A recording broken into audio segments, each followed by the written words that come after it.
I'm just trying to get us uploaded to YouTube as we speak.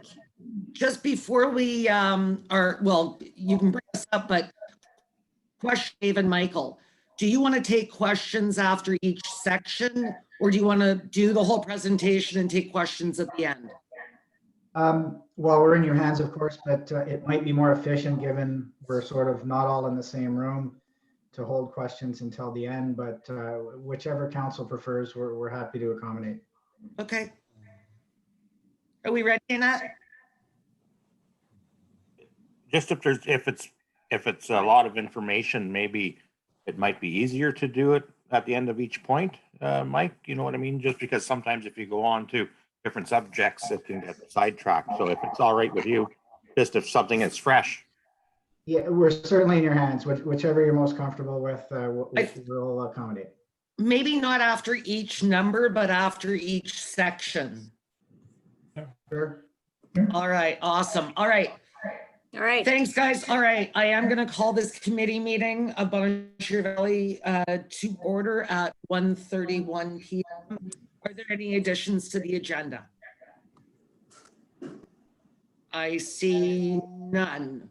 All right, can I get a motion to confirm the agenda as presented, please? Moved by Merv. All in favor? Thank you. Is there any pecuniary interest or the general nature thereof? I see none. Motion to approve the minutes of our committee meeting held on September the 1st, please. Moved by Brent.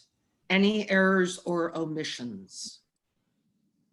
Seeing none. All in favor? All right.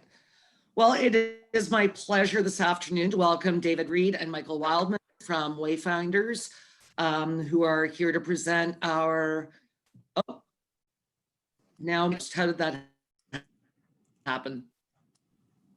Michael, are you going to share your screen? Yes, I will, Madam Mayor.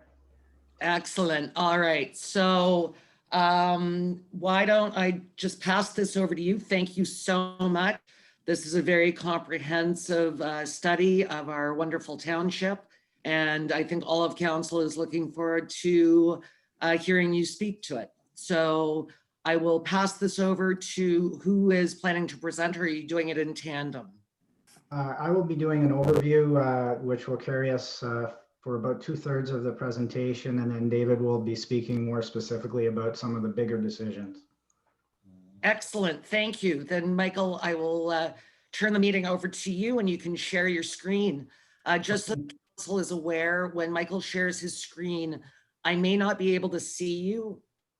So if you do have a question at the end of each section, I will ask if anybody has questions, just do a shout out. I know that's not very professional, but because of the way screen sharing goes, I can only see a few people at a time. Sure. Well, thank you, Madam Mayor. David and I are very pleased to be here. Most of you, all members of council, spoke with David, and because of David's background, he tends to work with the council members, and I work with the staff members. So we're very pleased to be here, and we really appreciate working with staff and council on this assignment. And we're going to give you a very brief overview of the report, which is, as you mentioned, fairly lengthy, comprehensive, and probably take about a half an hour to 40 minutes. And certainly any questions at the end that are bigger in nature that you wish to cover, we're happy to do so, and we're here as long as you need us. That's wonderful. Thank you. So I'm about to share my screen.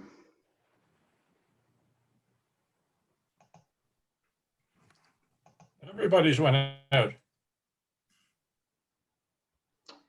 So does council see the presentation? Yes, Michael, you can see it. Okay, thank you. All right. So we'll be giving you essentially an overview of the executive summary today, followed by some of the bigger decisions that council will have to turn their minds to. So with that, When it comes to the executive summary, we have a few subcategories, and the first is data collection and analysis.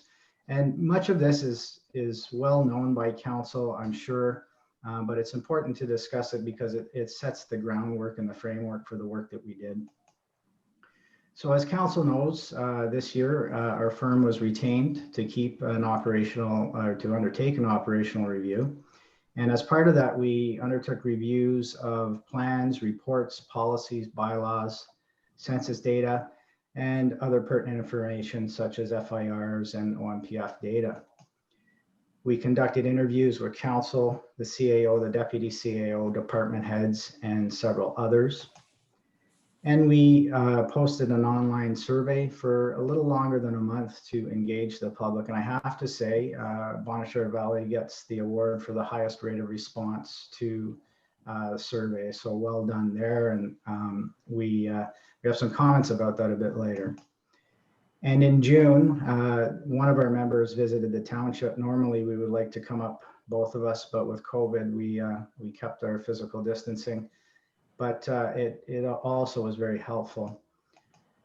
So during the visit, we toured several of the municipal facilities and then the township in general to help ground truth the environment.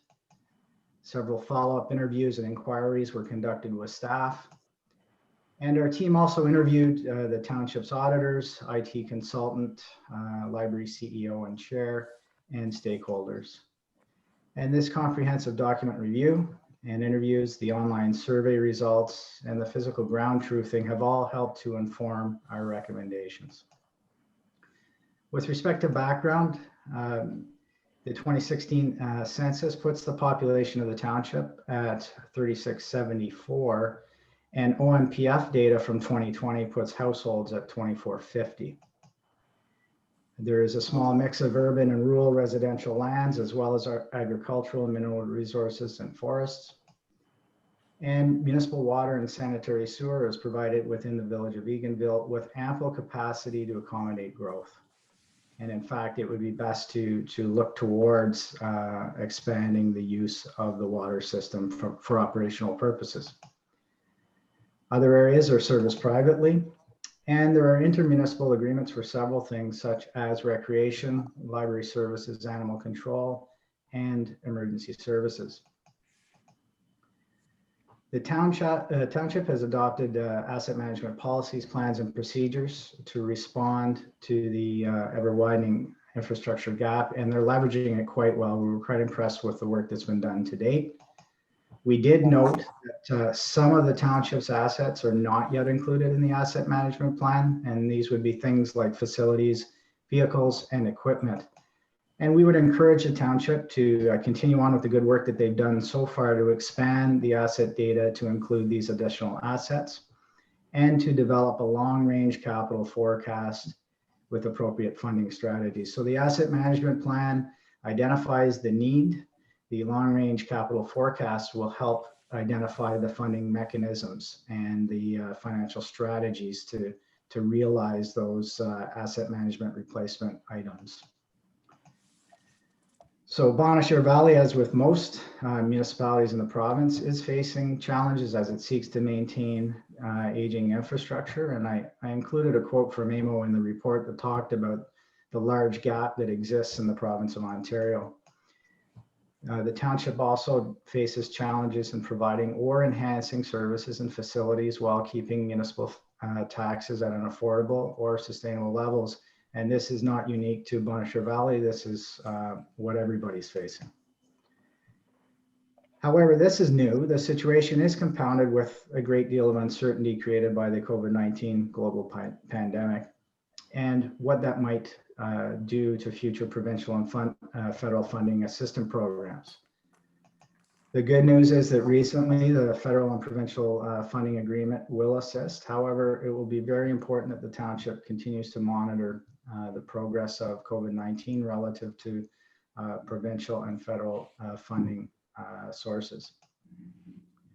When we look at the financial overview, when it comes to taxation, the township is slightly below the comparator averages. The 2018 municipal residential taxes were sitting at approximately 12 1246 per household, whereas the average comparator municipality was set at about 1322 per household. So slightly below the average.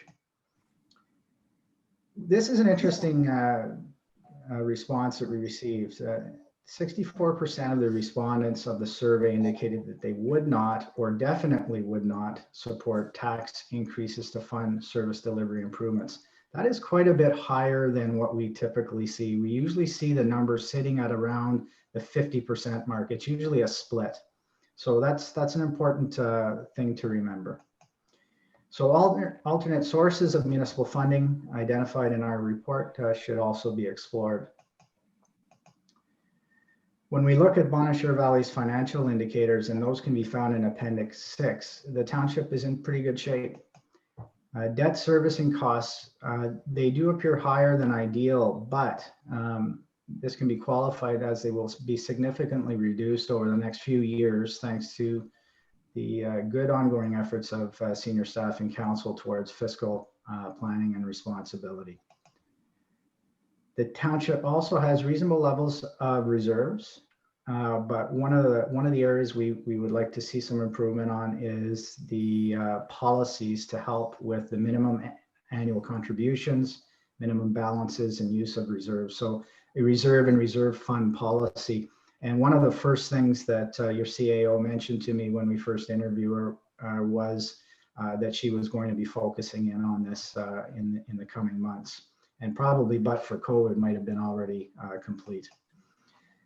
The township's OMPF funding is quite good, and we were quite impressed with the township's success rate at receiving additional conditional grants. We thought you did quite good in that, and that is, we notice a big difference from one municipality to the next, so that was quite good. So what an operational review, when we look at that, here, we consider that to be looking at several aspects of municipal operations. And another term that we often hear used when we talk about operational reviews is service delivery review. They're pretty much one and the same. So it's not only about cutting costs, although we always look for opportunities to do so. And in the context of this report, the operational review includes discussions related to the following. So your primary services offered and how they are delivered, effectiveness and efficiencies related to municipal practices, policies, and operations, general statutory and regulatory compliance, risk identification and risk management, potential for cost savings and or estimates to fund service delivery enhancements, comparison of local practices to best practices, comparative analysis where applicable, and there's quite a bit of that in this report, recommendations towards opportunities for improvement. And although financial topics are discussed, it's important to point out that an operational review is not a financial or forensic audit by any means. So the good news is, in the case of Bonnechere Valley, throughout this report, we have noted that the township receives a very good overall rating. And what do we mean by overall rating? We often see when we look at other municipalities, a department that does well or two departments that do well. But frankly, we were quite impressed with Bonnechere Valley. And this is the first time that we've given this ranking of the very good overall rating. So we felt strongly that you're in good shape, and we were quite impressed. So our observations, we felt through our interviews and research and ongoing discussion that council was very supportive of this review and truly wants the township to achieve great things for the community. We noted that staff was quite energetic, cooperative, and motivated, and was very responsive to our inquiries, and notably so. The CAO highlighted many plans to move forward with some new best practice approaches to enhance some of the operations. And staff expressed that they felt that there was room for improvements, and to that end, they did offer some helpful input and ideas. And we actually noted that there was a strong desire by staff to find ways to improve for residents, businesses, and visitors. So not just saying we need to improve, but they actually wanted to find those. So that was commendable. And the stakeholders in council also provided excellent insight to this process of review. So this is a new section that we have. We're calling it positive attributes. And one of the reasons this is new is because we've never felt strongly enough that in our reports that there was a large enough section to include. But Bonnechere Valley took this and ran with it for us. So when we got into writing our report, we said there's enough good things to highlight with respect to how well Bonnechere Valley is doing. So we said most things are done very well. And because of these positive attributes, there's really some good positioning for continuous improvement opportunities. So some of these examples are, we felt that there were some excellent communication practices to ensure the community was well informed and engaged. And these included the fact that online council meetings started long before other municipalities were forced to do so because of COVID. We really liked Mayor Murphy's YouTube broadcasts entitled Ask Mayor Murphy. And this is a big one, the up-to-date website with important information available. We note very often that this is somewhere that is lacking with other municipalities, but the township's information was quite up to date. So we felt that was a strong attribute. Staff response quality and responsiveness stood out amongst many of our clients. So when we asked for something, the quality was there, but the timeliness in the response was good too. Bylaws, policies, they were also up to date, and really we find that's a weakness as we move about the province, that many municipalities fall behind on keeping these up to date, but not so in the case of Bonnechere Valley. So many of the critical risk management practices were in place. We often ask a series of questions and we got all the answers we were looking for there. So we were quite pleased with that. The annual budget presentation documents were detailed and comprehensive and allowed for open and transparent decision making. So we were quite impressed with that. And really our recommendations build on the township's strengths, and they're really aimed at further enhancing the township's operations. So you're really well positioned, and we developed a set of recommendations that build on that. So the online survey, we posted a community online survey for a little over a month. And as I said earlier, very high rate of response. We were quite pleased with that. It's important to note that, you know, this is a survey. It's not a scientific one by any stretch. But it is there to help inform, and it forms part of a larger, broader spectrum of items we use to develop our recommendations. So 67% of the respondents agreed that accessing the township's admin services was easy, while 16.7% strongly agreed. So those are very high numbers. You're sitting over 80% there. That's quite good. Many respondents, though, did not appear to use the township's website, which does suggest there may be opportunities for improvement there. 55% of the respondents indicated that they would either very likely or likely use the website if it was more functional for things like paying bills, submitting service requests, or applying for permits. And as we've seen with COVID, there's a lot less face-to-face interaction going on these days. So we feel that there's an opportunity there. 37.9% of the respondents felt that the township communicates enough information, suggesting some room for improvement. But honestly, when we compare to our other clients and across the province, we actually felt your communication was excellent. But that is the feedback we receive. So there's always room for improvement. 61% of the respondents indicated that they have not attended the Bonnechere Union Public Library in the past 12 months. And it's important to note that we went back as far as 12 months to ensure that we captured enough of a time period that was prior to COVID. So we have a 7 to 8 month period, depending on when somebody took the survey to capture that. 14.9% indicated that they had attended at least 1 to 3 times over the last 12 months. So 43% of the respondents were in favor of reducing the number of hours at the library, whereas 51% were in favor of maintaining the number of hours, and 5.4% were in favor of increasing the number of hours. So in terms of the ones who wanted to reduce or increase, they're fairly close with the those in favor of maintaining slightly higher. 65% of the respondents felt that recreation programming was average, and almost 60% of the respondents felt the condition of roads was average. 51% of the respondents felt that winter plowing operations was average, with almost 27% rated as above average. Those are pretty good numbers when we compare to our other clients. 69.5 and 12% of respondents said they would be very unlikely or unlikely to support expansion of the garbage collection, which we know has been under discussion. That's a fairly high number opposed. Support for the use of recreation vehicles on either residential or cottage lots was high at 33.9 who definitely would, and 32 who would support. So those are fairly high numbers as well.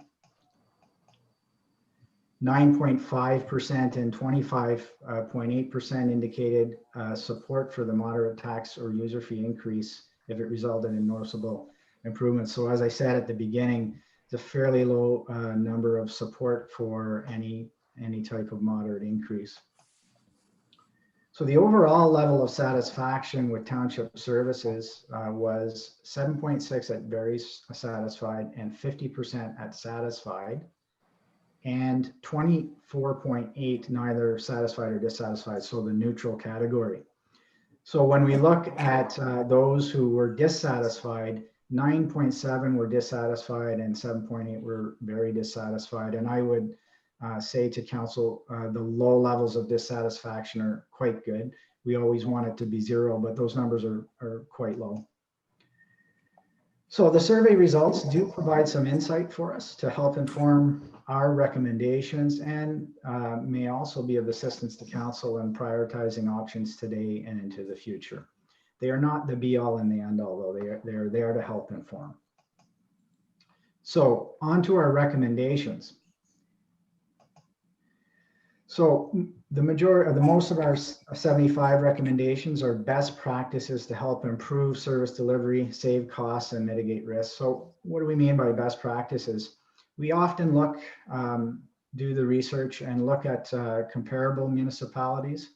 So you might have noted that we spoke about consolidation of facilities.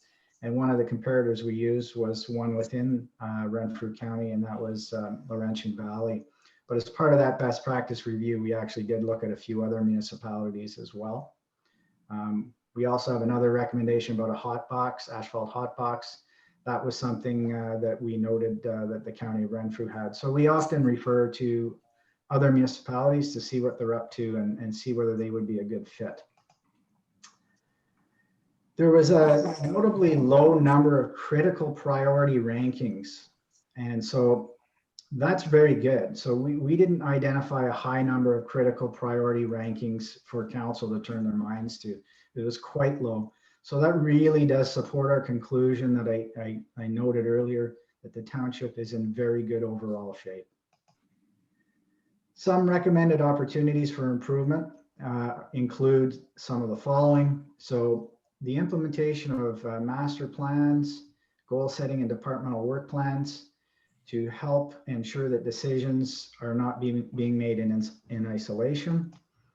Development and implementation of long-range financial plans and strategies. And as I said earlier, I know that the CIO is looking at that. Enhanced reserve and reserve fund policies and strategies, another one that the CIO has noted. Accelerated annual budget approval processes, and that would in turn accelerate capital works tendering.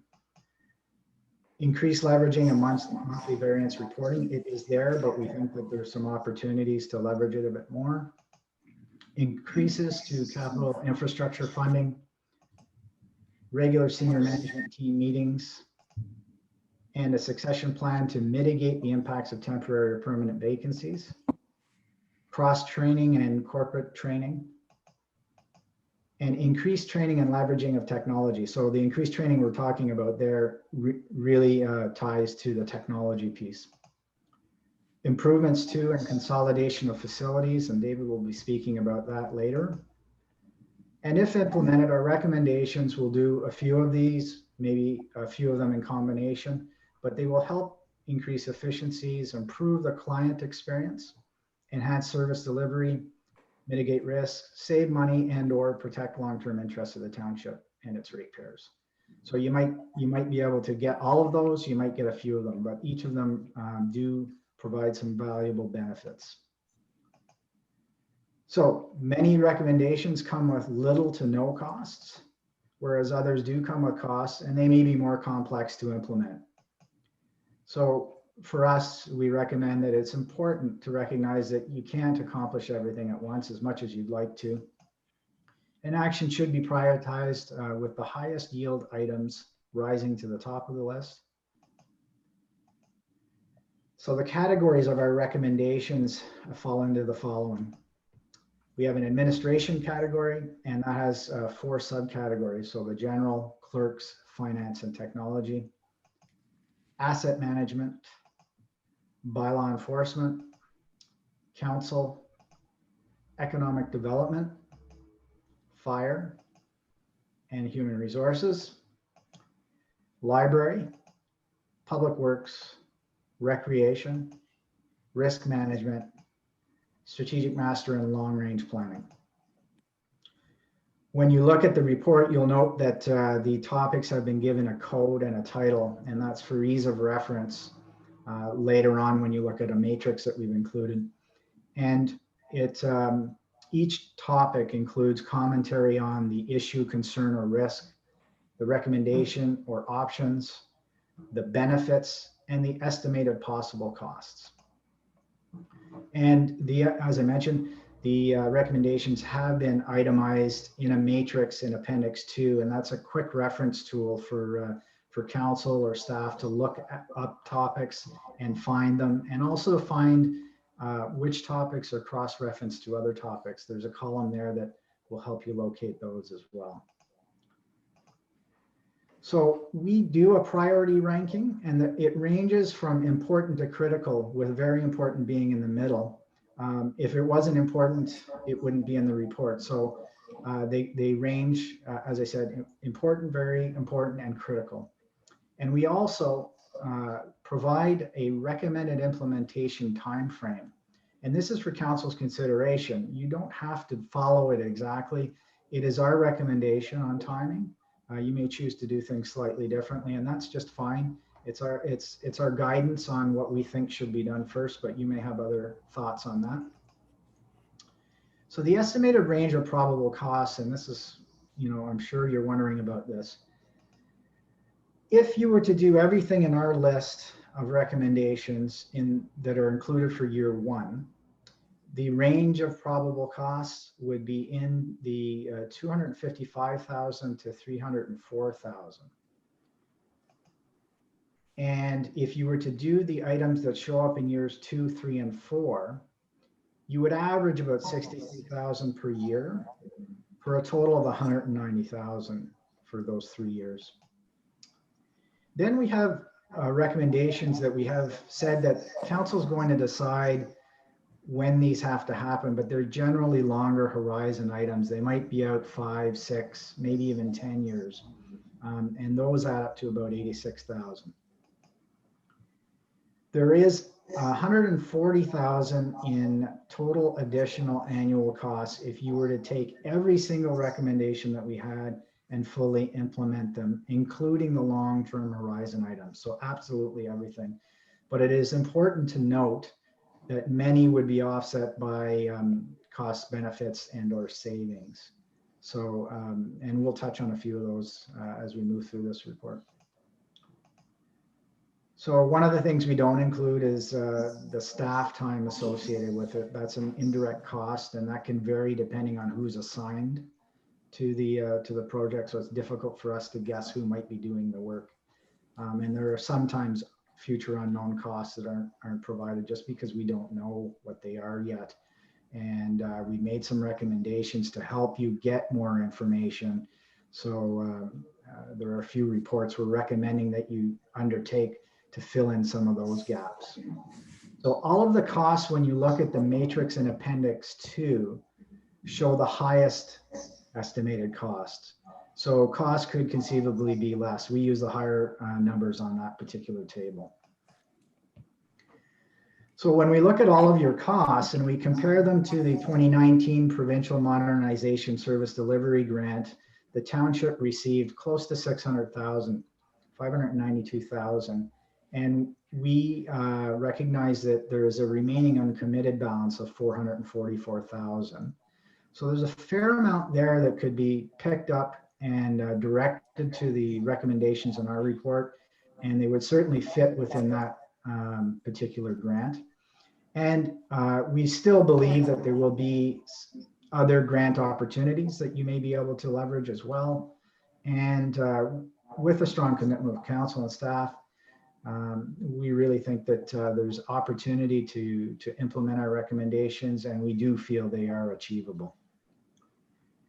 So properly prioritized and implemented, there are opportunities to improve service delivery by up to 20%.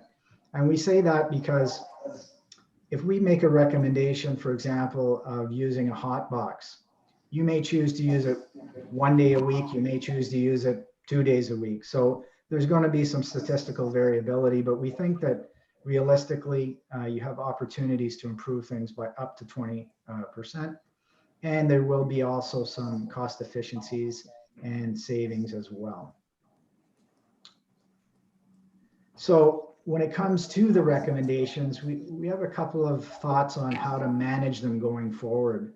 We recommend that the management team be directed to develop a list of recommendations for council's consideration each year.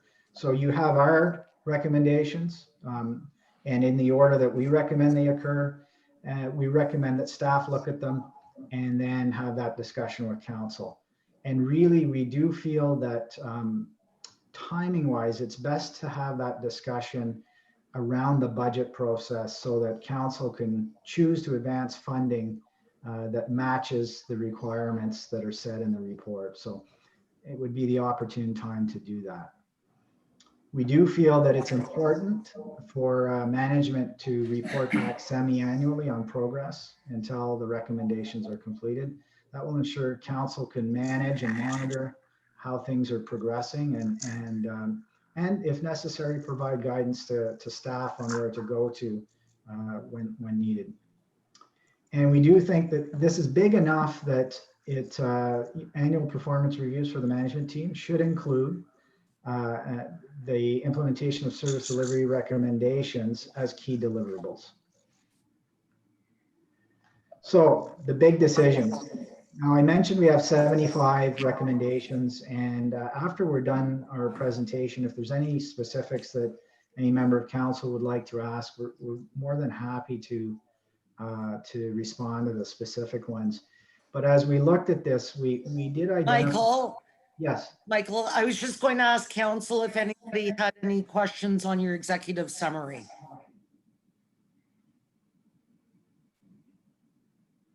So I can see Mervyn, I can see Tim. Brent, did you have anything? No, not at this time. Thank you. Jack, did you have anything? No, not right now. Thank you. Thanks, Michael. Sorry about that. No problem. So when we looked at the 75 recommendations, as I said earlier, they really are in large part best practices to help take it to the next level. There are, though, 4 what we would describe as fairly big decisions to make. And they're not big decisions because you're necessarily doing anything wrong. They're just big decisions, and they're important decisions.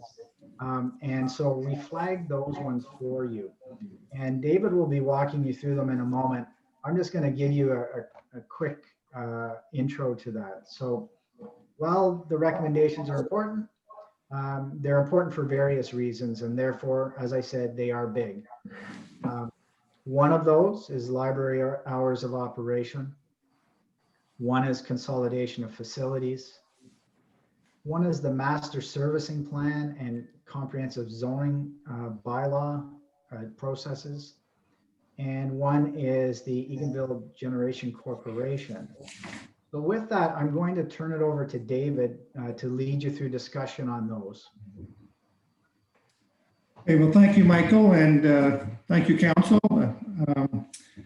Mayor Murphy, it's probably not lost on you that the former CAO is passing on this section on the tougher, more difficult decisions and maybe some of the more contentious recommendations to the former mayor. Having said that, that's part of the job. We identified 4 areas, and there may be others, as I said in the report, that you want to speak to after we get to the Q&A. But the first one is the library. I want to notice that you do have a union agreement with North Dakota Wilberforce, which is commendable. Those agreements are often very difficult to get in place, and congratulate you for having that. We did look at your agreement with North Dakota Wilberforce and noted that provisions in that have the library to operate a minimum of 20 hours per week, and that the services should be provided consistent with the community's leisure time. Our analysis of the 48 hours prior to COVID did indicate that there was a lot of daytime hours making up those 48 hours. So they weren't necessarily aligned with the community's leisure time. And also that the library actually was open 48 hours a week, which was considerably higher than the comparator municipalities that we use. Now, a little bit about the municipalities we use for comparison. We looked at municipalities that are similar in population size, similar in demographics, where they have an urban center and a rural area surrounding the urban center, and also our lower tier municipalities. So we picked a half a dozen for comparison purposes. And the analysis of the comparator libraries show that they're open an average of 24 hours per week. We did ask a question regarding this on the survey, and 61% of the respondents have not attended the library over the last 12 months. And Michael did speak to the fact that there was a bit of a pre-COVID period and a COVID period in that we've recognized. The library does offer limited programming, and I'd have to say, in speaking with the library people, it's not through lack of effort. There's many instances where they've tried to increase programming and are very aware that they would like to increase programming. It's just the difficulties of getting the user numbers sufficient that it warrants carrying on with those programming. So it is a bit of a challenge, and ideally, if there was more programming in place, that would have an argument to maybe keep the hours a little higher than what the recommendation is. 51% of the respondents indicated they prefer the hours to remain the same, while 43% would look at reducing the hours as an alternative. We note that the Bonnechere Valley Council does grant the library $168,000 a year as their portion of the total library grant, which is 70%. North Dakota Wilberforce does provide the other 30%. Looking at the comparative municipalities, the average grant of those municipalities is around $68,000, which is only about 40% of what Bonnechere Valley's portion is. Looking at the financial statements of the library, the wages, benefits, and salaries are around $210,000 per year, as compared to the municipal comparators, which average around $86,000 a year. And again, this is in around the 40% range. So we looked at a recommendation to consider reducing the hours from 48 to 30 hours per week. This is strictly a council decision and often is with some controversy, and it's a tough decision. I don't envy council having to make it. But in terms of both the comparators, in terms of the agreement with North Dakota Wilberforce, we feel that this is probably a good compromise. And because the portion of the library's budget is very heavily weighted on salaries and wages, there is a potential for fairly significant cost savings in terms of Bonnechere Valley's share would be around $35,000 to $40,000. per year, which represents about a 1.5% municipal tax rate. And here, this is just the analysis of the table. It's in the appendix that shows the comparator figures for the various, whether it's the wages, the hours, and the contributions through grants or contracts. The next slide then, Michael. All right, the consolidation piece. David, Yes, can we stop there for a second? Ask council if they have any questions about library. absolutely. Thank you. All right, so now I see Brent, Tim, and Jack, but I can't see Merv. I'm here. Do any of you have any questions, concerns, or issues to ask our consultants on library? I'd like to ask a question. Go ahead, Merv. When you did the comparative with other townships, did you also do a comparator as far as how many people use the library? What I'm saying is, our use higher in other townships, or are use the same as other townships, but cost more money? No, I didn't, Merv. The number of people, say Barry's Bay Library versus Eagleville Library. No, we didn't look at the user numbers. That information is not easily available. We source out the FIRs. We went in and looked at financial statements. We looked at websites to get hours of operations, but the user numbers is not something that's easy. It's easy to get, so they were not analyzed. No. All right, thank you for that. Brent, Jack, Tim, anything further? All right, I see none. Thank you. All right, David. Okay, thank you.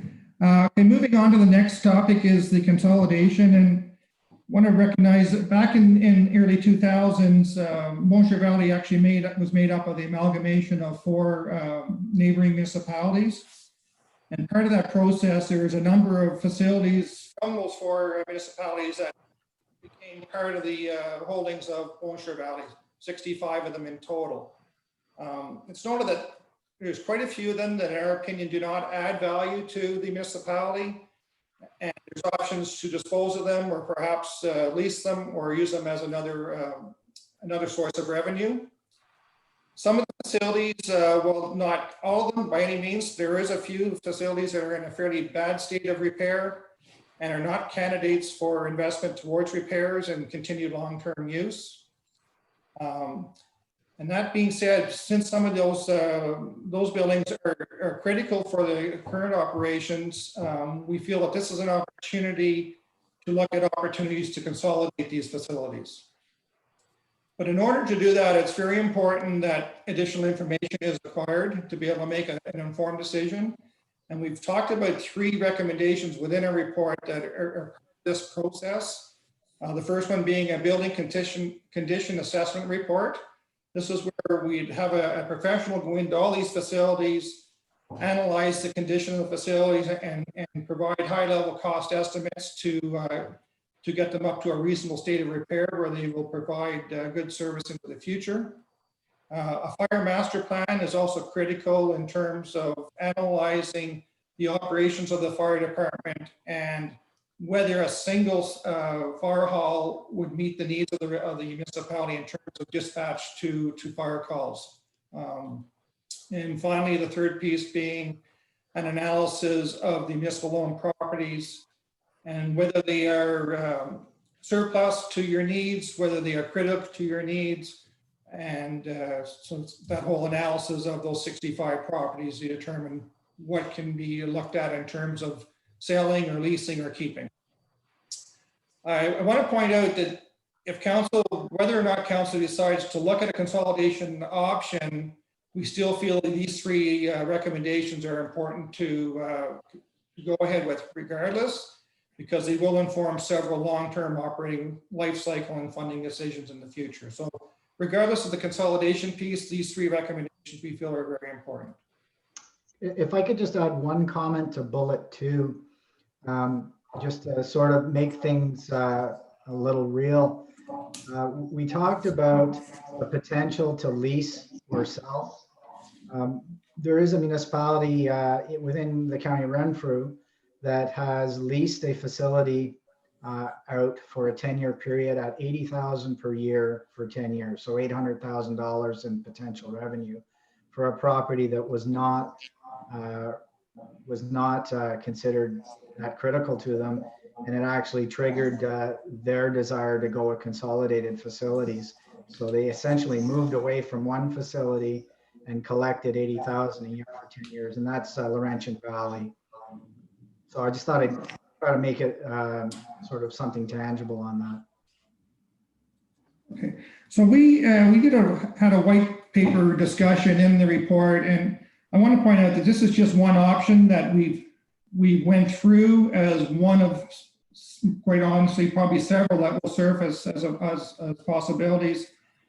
And really, it was just to generate conversation, to point out to council the opportunities that may arise from looking at consolidation. And quite frankly, it may look like this in the end, or it may not. And it's what the additional analysis will come back with. What's the best option for Bonnechere Valley? The one we looked at in particular, it would actually dispose of or repurpose 3 existing properties, and it would be consolidated into 1 or 2 facilities. Some of the background information, the Foymont Fire Hall will not, we understand, accommodate a replacement pumper, and the value of a replacement pumper truck is around $350,000 to $500,000. That particular building, in our opinion, is not salvageable and would need to be replaced or consolidated centrally somewhere else regardless. So that's an upcoming expense that's going to happen whether you just replace that facility or whether you look at a consolidation option. We understand that the township is now planning to construct a solid sand dome at the Spring Creek Public Works Yard. That's valued at roughly $500,000.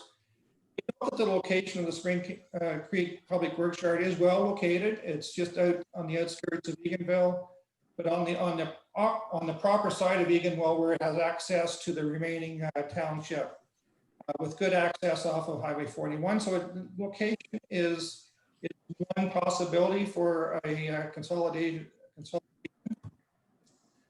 To put in a proposed combined fire hall and garage on that facility, the estimated cost is just around $4 million. I want to note, and Michael mentioned this earlier, that costing has come from the project cost of the Laurentian Valley Public Works Garage. We use that to come up with some comparative cost analysis. The potential cost savings through the consolidation is roughly $3.5 million. So the net cost to the municipality would be around $620,000. But I want to point out that that's probably going to be a very good project that should have good success in terms of provincial federal grant opportunities to do this. And the annual savings in terms of insurance, utilities, cost efficiencies in terms of staff efficiencies, those types of things, we estimate to be roughly $115,000 per year. I Can believe I there's make a a question. comment? Sure. Yeah, can I? Go ahead, Merv. Yes, I agree with you to a degree about the amalgamating of facilities such as the fire hall and the garage out of Spring Creek. But something we can't lose sight of, that this township has the highest point of land in Ontario. That is why we have a fire truck at Foymont. That is why we have a plow truck at Foymont. That is why we have sand and salt at Foymont. That is why the county has the same. It's going to be very, very difficult to close the Foymont facility. Okay, and this is something that the analysis through the those 3 recommendations will inform that, Murph, and I do know that will be one of the challenges, that together with the dispatch time from the consolidated facility, those are 2 challenges that would have to be addressed in looking at this option.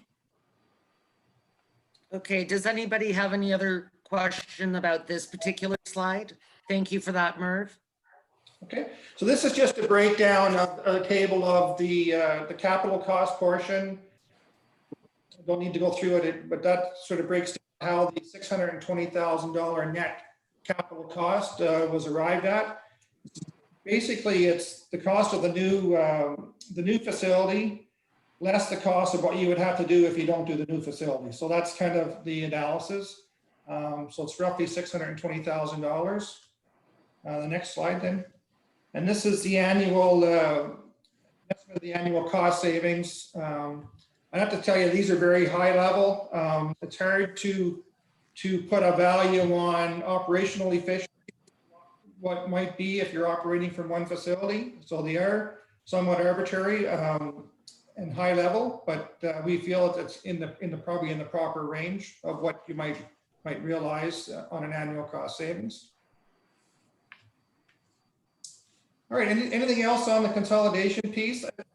As I said, I wanted to point, it's really one option, and it's just to start the conversation. I fully realize that once more information is gathered, that other options will become a possibility and may be preferred. So I just wanted to, that was the point of this recommendation. Thank you, David. The only council member I can't see is Tim. So Tim, did you have anything? No. Okay. Merv, No, Jack, No, Brent, Nope. thank you. All right, David, take it away. All right, so the next one is regarding the master servicing plan and how it relates and dovetails with the comprehensive zoning bylaw.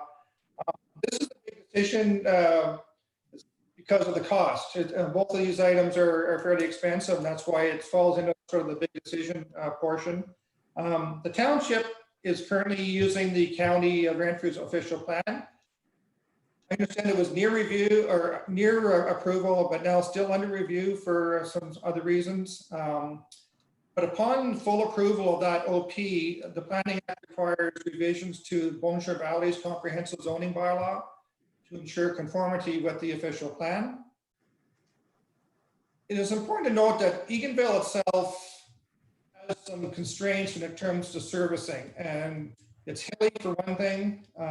It has a lot of rock and it has a river crossing. So there's certain areas within the village that can be serviced fairly easily, and there's other areas that would be very cost restricted to service. So that aspect is very important. So looking at the servicing availability and capacity will impact the potential development of certain areas of the village. The town had planned a master servicing plan back in 2015, and that didn't proceed.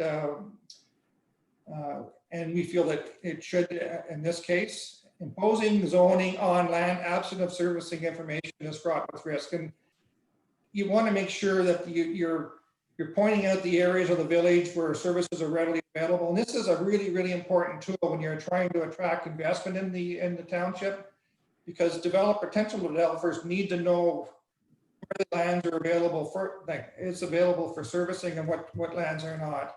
It'll also be important to inform the discussions around extending services up Highway 60 in the north of Golden Wilberforce. It would cover off that aspect as well.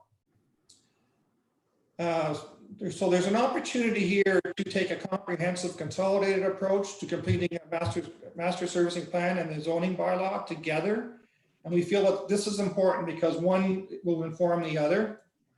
And the reason it is a big decision, as I mentioned earlier, is the cost. The cost of completing both of those reviews is going to be roughly $140,000 to $160,000.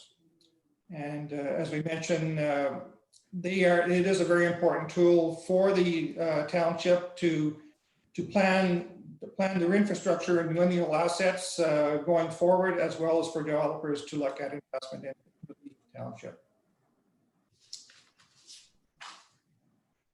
Is there anything else, anything on the master servicing plan, or any questions? David, yes, the county OP my council and I have had many discussions about this. Obviously, it's been very contentious.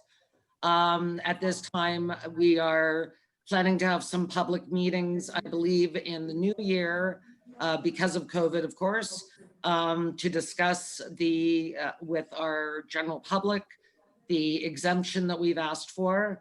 Hopefully after that, we will be able to get going with this, because we've needed to fix our zoning bylaws for many years. And as you point out, even as far back as 2015.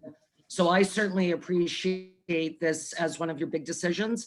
I will turn this over to council. Does anybody have anything on the master servicing plan or the comprehensive zoning bylaw? The only person I can't see is Jack. Jack, did you have anything? No, I don't. Okay. All right, David, thank you. You can continue. Okay, the final one that we wanted to talk about specifically was Eganville Generation Corporation. EGC is a government business enterprise, and we looked at this as not being a core municipal service, but rather an investment of the municipality, and we feel it should be analyzed and looked at on that light. We note that the current long-term liability to the township is around $772,000, and that note is unsecured with no terms of repayment. We also note that it falls in behind loans to the Bank of Montreal. I think they're roughly in the $300,000 to $400,000 range, and those loans would have priority over the township's notes. We did a review of the past 5 years. So we looked at the financial statements, and they indicate negative and marginal rates of return on the investment, an average of around $30,000 per year, which excludes the long-term liabilities such as capital cycle liabilities. I want to point out, and it's part of why we framed the recommendation the way we did. We understand there has been challenges in the past couple of years, particularly, and the past 5 years might not be an indication of what the next 5 years will be, and that's something that's important to note. Also, when we looked at the financial statements, the EGC itself does not have a lot of all its equity, is in the capital assets, has very minimal liquid assets. And although there has been some planning in the past, we note that there's no up-to-date asset management plan to confirm that there is sufficient funds to offset capital life cycle liabilities in the future. Also note is that the current contract for the sale of power, I believe, is set to expire in 5 or 6 years. So that component is unknown. And we look at this again as just a return on the investment. And we look at it that you need to analyze the return on investment to see if it outperforms and responds to the long-term risks and liabilities of ownership, up to and including the full facility life cycle capital replacement cost. And at our opinion right now, we don't feel there's enough information for council to make an informed decision. We feel that asset management piece is critical for council to make an informed decision. So that is one of the recommendations, that an asset management plan be prepared. It documents all the long-term liabilities, including capital life cycle and replacement costs. Once that is completed, then we feel that a municipal economist or accountant would undertake a full review of the implications of long-term ownership, including the expected rates of return over the long term. With that information, then council can make an informed decision whether this is indeed an asset that's worth keeping or an asset that they consider selling. In our opinion, we didn't have enough information to make that recommendation at this time. We looked at the past 5 years, and frankly, the return on investment, I would say, is questionable. But we really feel that there's not enough information to look at what the potential is going forward, and that once that information is available, then council will be in a position to make a better decision. And then finally, this is the analysis of the financials for the EGC, and as I said, that's going back over a period of 5 years. I believe that's it on that. Jack, are you going to jump in on that one? Any questions regarding EGC? Oh, Well, I can, I don't know if you want to voice some input to some of the comments that Dave made, or over the last 5 years, why condition is on the plant the way it is, or do we just want to leave that and discuss that at EGC meeting? It's entirely up to whatever you guys want to talk about. Okay, well, you just stole that right out of my, I was going to say, let's leave that for an EGC meeting as the board as opposed to as council. But I'll open it up for questions. I'm assuming everybody read the entire report that Annette sent out. Were there any questions on things that Michael and David did not present today? Oh, good to see you all again.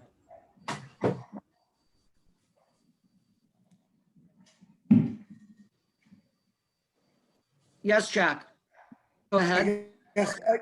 I guess the question I have, I know it said in the report, the recommendation for waste pickup. So in your mind, is it just continue as usual with that, Dave, or should we be looking at somehow, if we're not going to do it, should we be looking at somehow to reduce that cost even more? The township investing in its own material to move it instead of having a contractor move it? Or what's your feelings on that? Well, I think you really need to wait for the provincial Blue Box program to come out with their final recommendations. As you're aware, the province has mandated that all the producers of recycling materials have to pay 100% of the cost. That's currently not the case.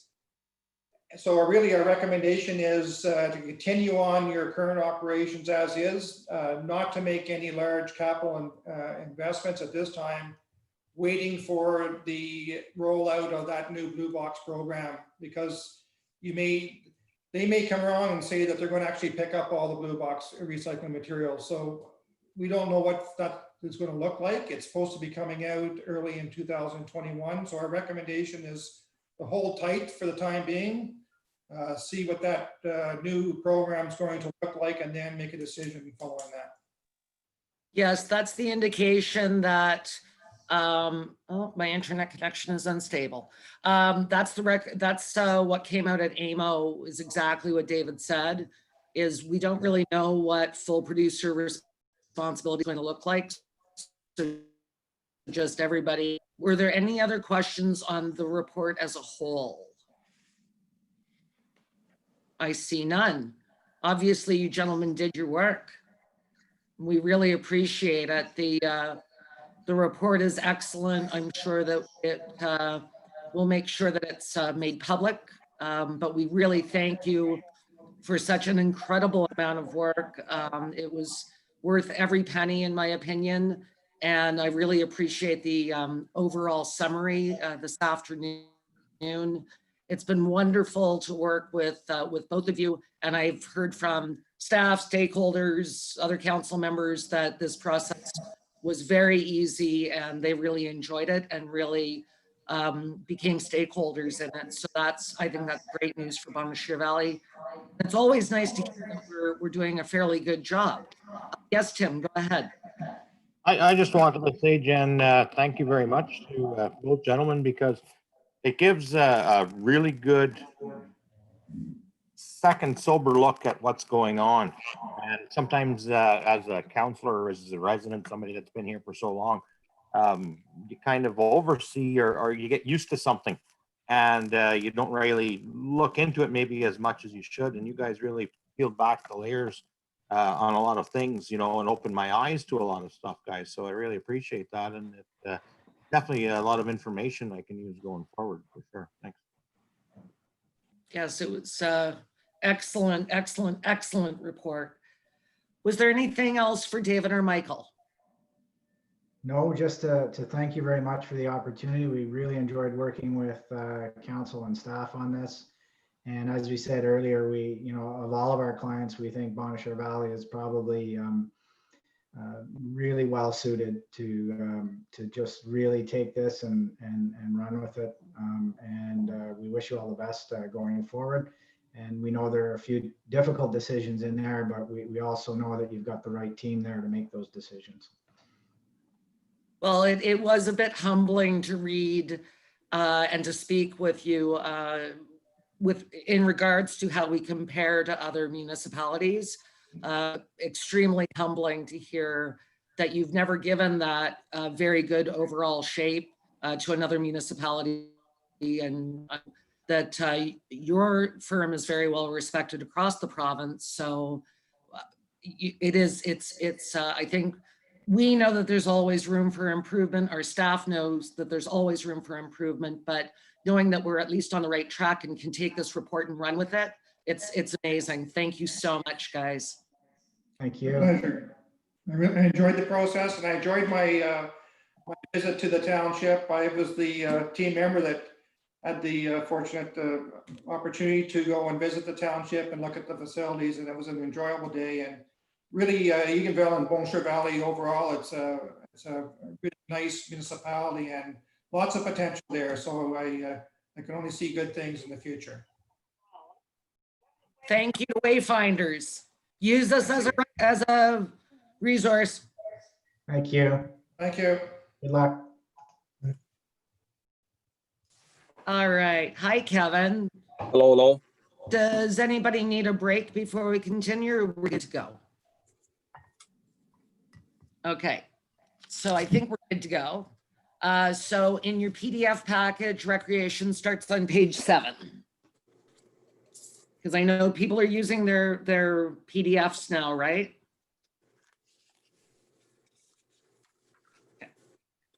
Yeah, I use both, Jen.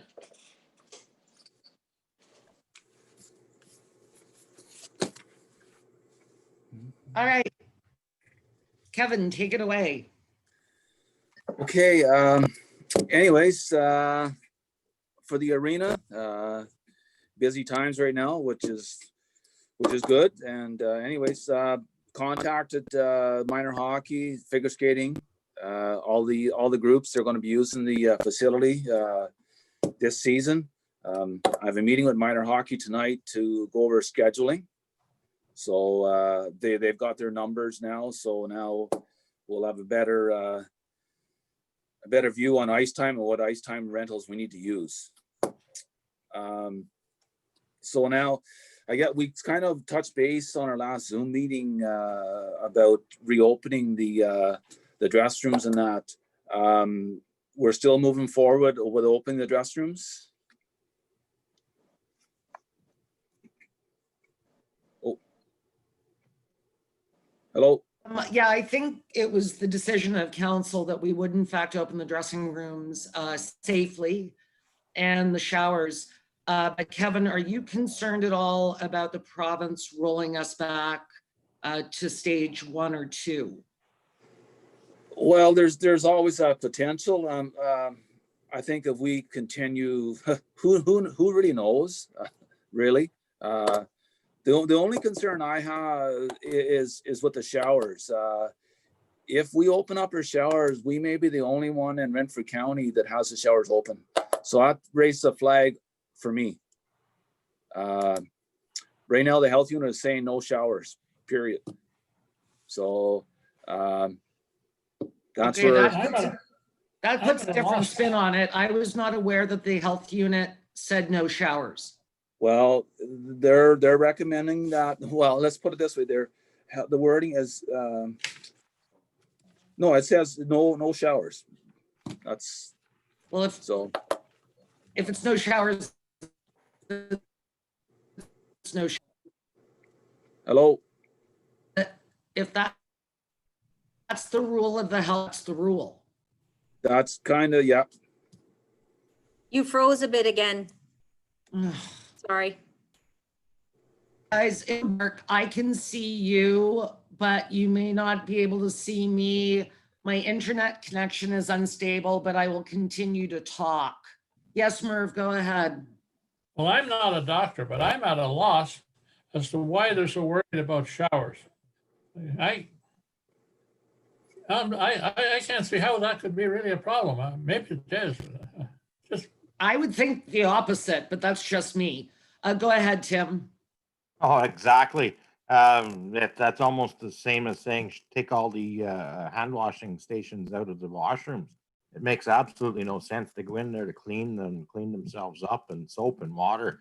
That's what's supposed to get rid of germs and bugs. It really contradicts everything that they're trying to tell us. I don't know how we tell people to, anyway, it makes no sense to me. I'd really rather like to see a place for people to wash up when they're done. And these guys are all playing on the same surface together on the same team. They're all in amongst their own little social group or bubble. What seems to be the issue? I just can't understand it. I mean, your hands and your face is what's most exposed. The rest of you has clothes on, would be the least exposed to a virus. What's wrong with taking off your clothes and washing your whole body? Jack, go ahead.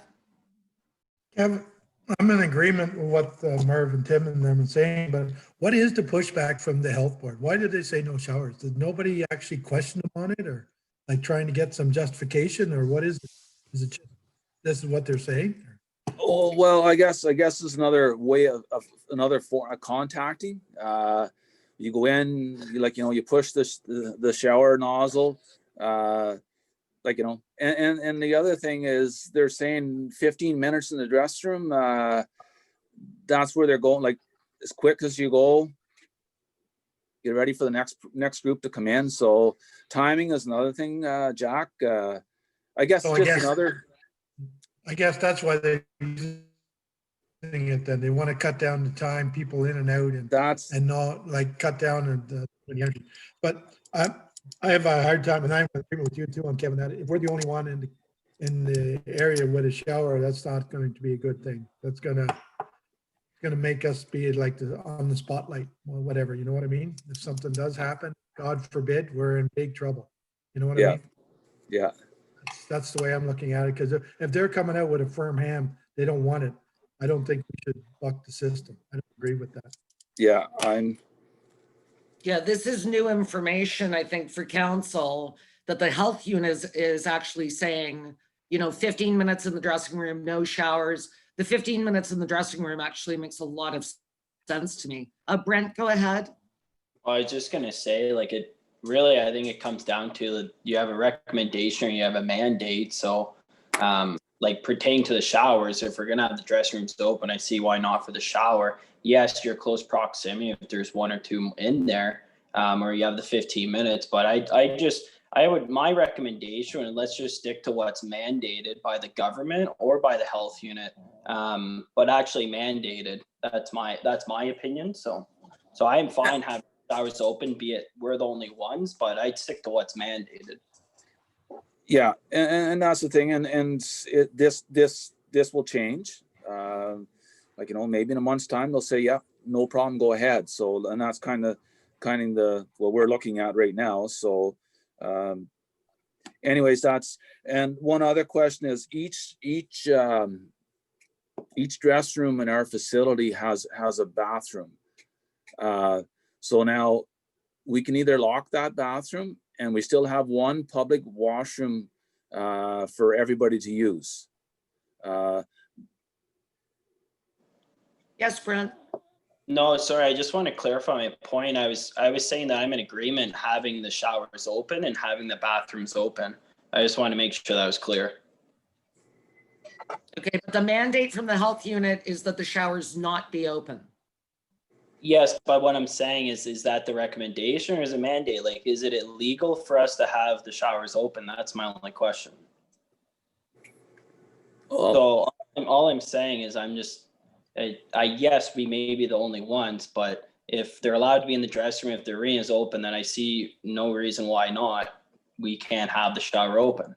Unless they're going to, then hey, if we open it and they decide to close it down, that's the health unit, that's their role. But I don't know, my opinion is, and I may be the only counselor that has that opinion, but my preference is if we're going to have the dressing rooms open, players are feel more comfortable showering after the games, and that's fine. If it's a problem with the health unit, then the health unit can send us a letter and say that, no, we aren't allowed. that it's a mandate, and that's my opinion until we're said otherwise. And we can change it if things change in Bonnechere Valley as well. But that's what I was saying is there's a difference between mandated and recommended. Absolutely. Is it a law or a suggestion, Kevin? Because if it's just a suggestion, I would like to see the showers open because I would like to know the exact wording from the health unit Yeah. on change rooms and showers. Okay, well, I'll get some clarification on that, and I'll let you know. And maybe when you're at a clarification of the toilet in the dressing room. I mean, that's silly that you have a number of people in there and they can't go to the toilet in the dressing room. Okay. Okay, so anyways, that's good.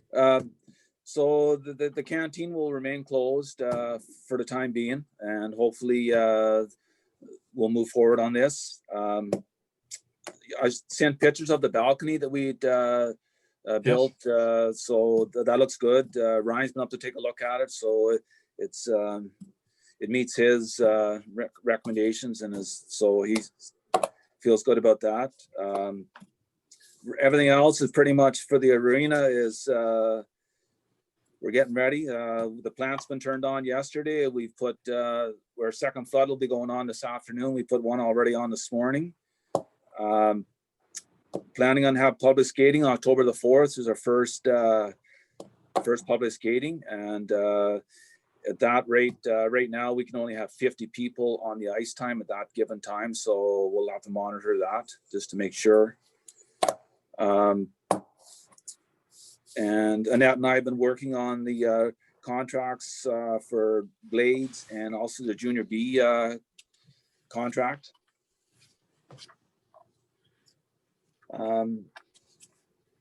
The splash pad at the Legion Field. Right now, I was going to shut it down, but this weekend looks nice, so I might keep it open for another couple of days and shut it off on Monday or so. With the weather changing, I know yesterday someone was up and used it, so it's getting utilized still a little bit. The ball diamond roof structure has been repaired. In Centennial Park, the toy bus is coming in every Wednesday morning and setting a little play area up for the kids, and we're like the washrooms are open for them, so they had a good group out there last Wednesday. It was a nice day, so it sounds like tomorrow's gonna be another good day, so it'll be good. Around in the village, the flower box are moved on the bridge, and see the construction started Monday, so I'm glad we did it last week. So on Lake Clear, the Below Beach, the markers have been taken out for the season. And all our public washrooms will stay open till after the long weekend in October, Thanksgiving weekend, and at that given time, everything will be shut down. Because if it starts getting cooler, then we can get everything winterized. Yes, The Tim, beavers- go ahead. Sorry. I just wanted, you're pretty well near the end of your report there, Kevin. I just wanted to touch on a few things. I have No. just a little bit, Tim, not a Sorry, little bit. yeah, I kind of had it half memorized. No, Kevin. Okay, that's fair enough. Sorry. No, I'm glad that you're keeping the splash pad going a little longer this year or whatever, because one thing I've noticed there's a lot of things that are not accessible to people in these last few months, and what you don't want to create is I always said idle hands are the devil's work, and that was told to me before too. And when the kids are having fun and enjoying themselves and such safely, right? They're not getting into trouble, and I think that's a big thing in our community to, keep the options open for them as much as we can. Which also takes me on to the next part before we drift too far with our like Centennial Park and such.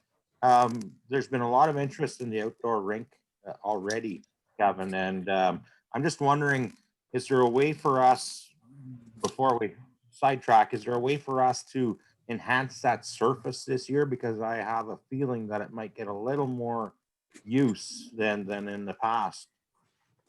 Absolutely. Last year, absolutely, like when weather permits, we get it flooded, clean it off and get it flooded and get it as soon as possible, kind of deal. Every year is a little different. A couple years ago, we had a real cold fall, and the ice was good to go before Christmas. So absolutely, we can.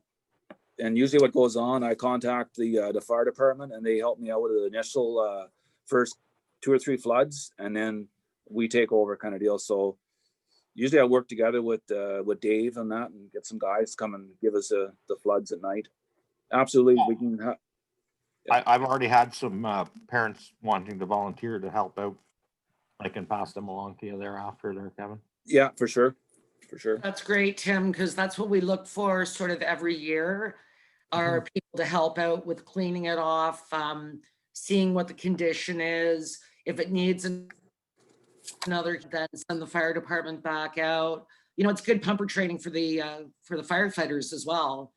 No, I think that partnership is a good one. And I also had one parent reach out to me about the outdoor rink, knowing that they didn't want their children, unfortunately, not wanting their children to go to the arena for the public skating if we were going to have it. So that was the query I had as well. It's a shame. And you know, it's funny, Kevin, like Tim, when I read this report a few days ago, I'm like, oh yeah, shut down the splash pad. It's freezing out there. Who knew that we were going to get these beautiful temperatures for this weekend? So yeah, absolutely keep it open until next week.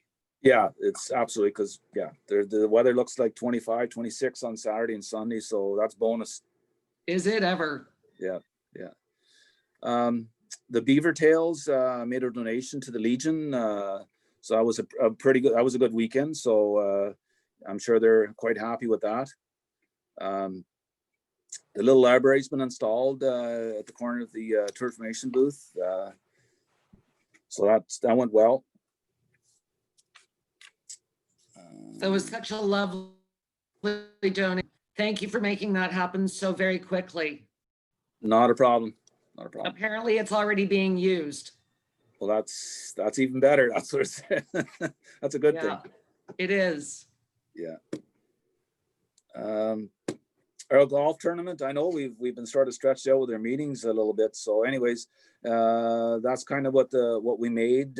So those funds are been using for new hockey nets, replacement of the bathroom doors, and removal of one mullion in the entrance of the rink here. So it's been spent. So it was a good day, and it's being put to good use. And again, thank you to everybody that donated, golfed, you know, the whole sponsors. We can't do this without you. Kevin, can I ask a stupid question? It's a million. It's the center part, and when you have two doors that close up against each other, it's the center part where they latch. So anyways, Learn something new every day. We couple things. We removed that so we could eliminate that center post, just to make it accessible for everybody to come through with hockey bags. And who knew this was going to be another touch point that we eliminated? So it's a win-win. It is too. Kevin, on the golf tournament, I've made some recommendations to some of the people on that hole-in-one, that next year we would put the hole in the sand trap. They'd be probably more likely to get at it. Yeah, true. You're cheating, Merv. I guess we're things for discussion. Anyways, with this new cleaning requirements and our ice time scheduling, we're looking at 2 people per shift to run the ice time. Normally we ran with 1 person, but this year the way things are going, and suppose of 1 hour ice time, it's an hour and a half ice times. So each group gets 50 minutes. The person on the ice machine cleans the ice, and then the other person at that given time is cleaning the benches, the dressing rooms prior to the next group coming in. Because right now, each group that comes into our rink needs 2 dressing rooms to keep their 6 feet social distancing. So there's a lot more work this year.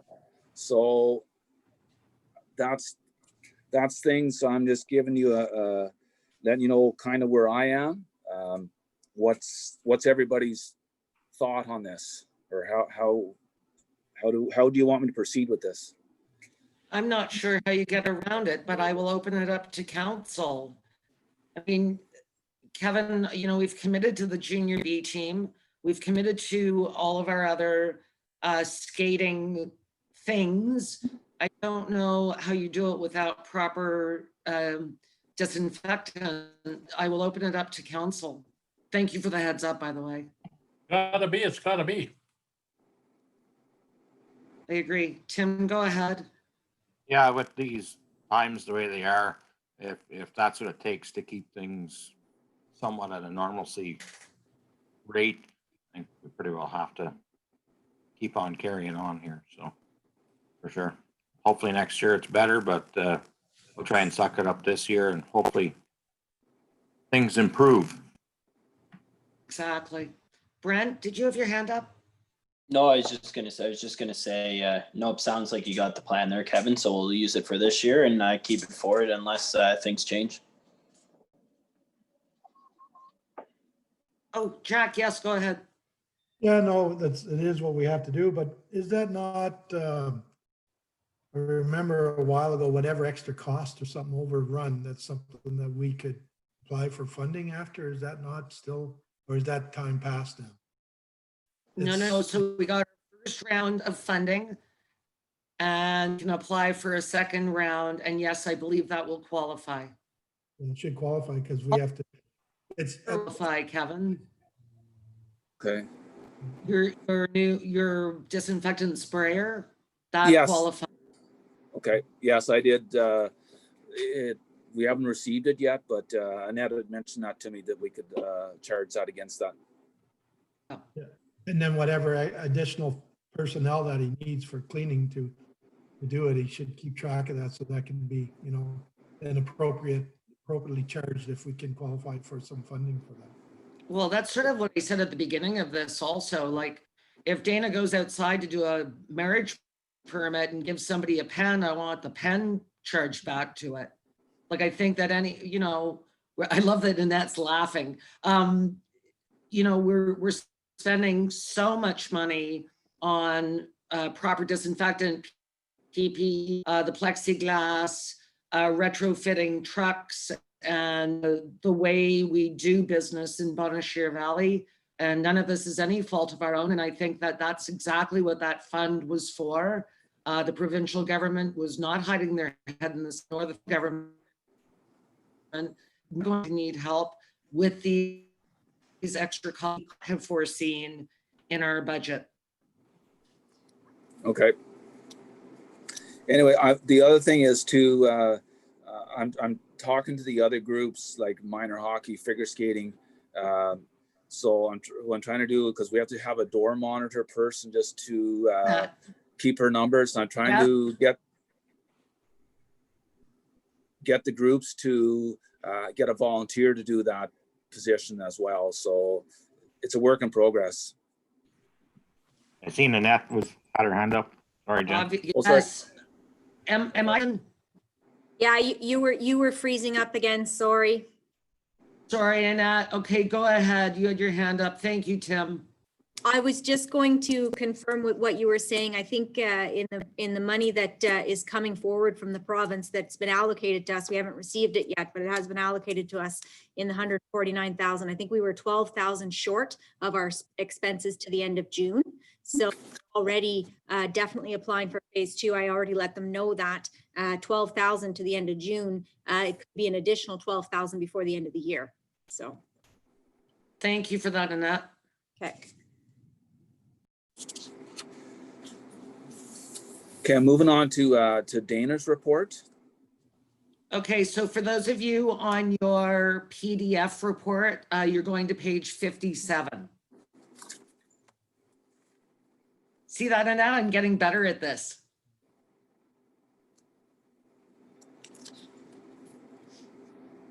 Go ahead, Kev.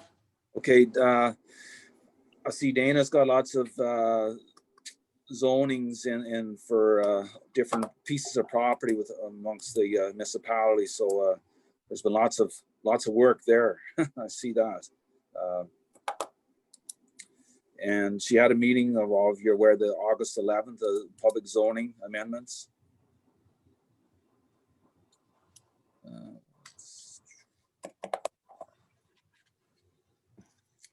I guess on the community development, a newsletter is gone out in September, and the second one in November. I guess there's still people getting married.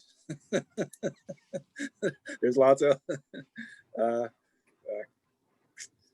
and 4 weddings, so it's been obviously it's been a busy year. Kevin, I went to a Zoom wedding.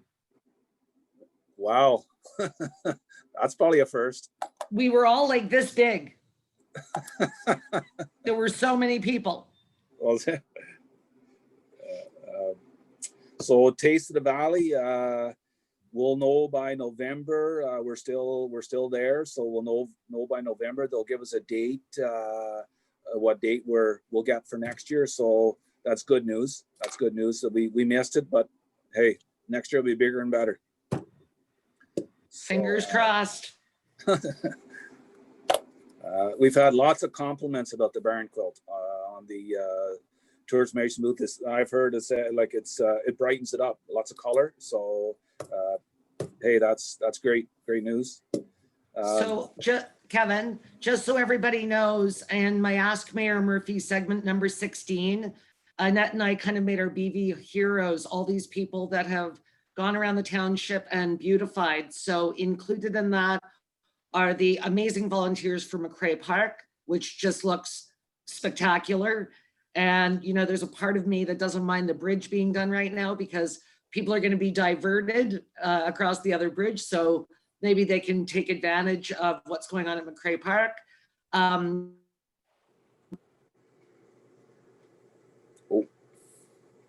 Froze, Jen. Catherine Keselbowski and Genevieve Townsend. Did I freeze Yes. again? Sorry, Catherine Keselbowski and Genevieve Townsend that did the barn quilt. Thank you so much to them and to Dana for choosing where it went. And of course, to Rose and partnering with the library and the library board for the little library at the tourist information booth. So we did kind of a BV Heroes, thank you for giving us some fun things to look at in this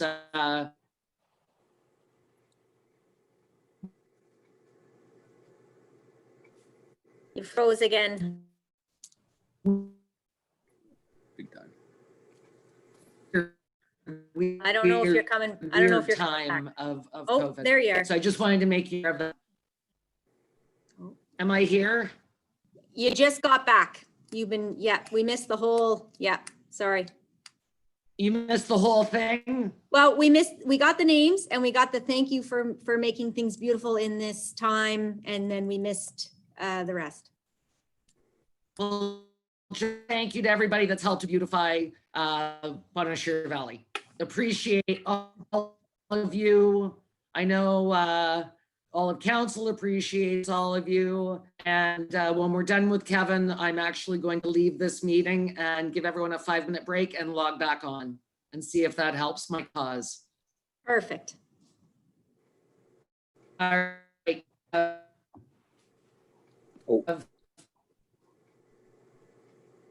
We're still good? Good. Yeah. Okay. Dana's got some applications for the curling club approval application. So I guess whatever forward working on that's going to take place. decline on the shade structure for the splash pad.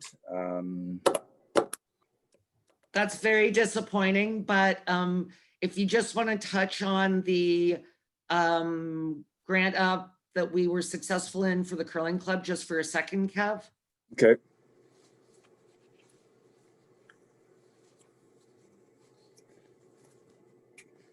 Annette, can you help me out on that one? I can. I didn't want to just take over, Kevin, so I waited. No, that's okay. To see what you were gonna do there.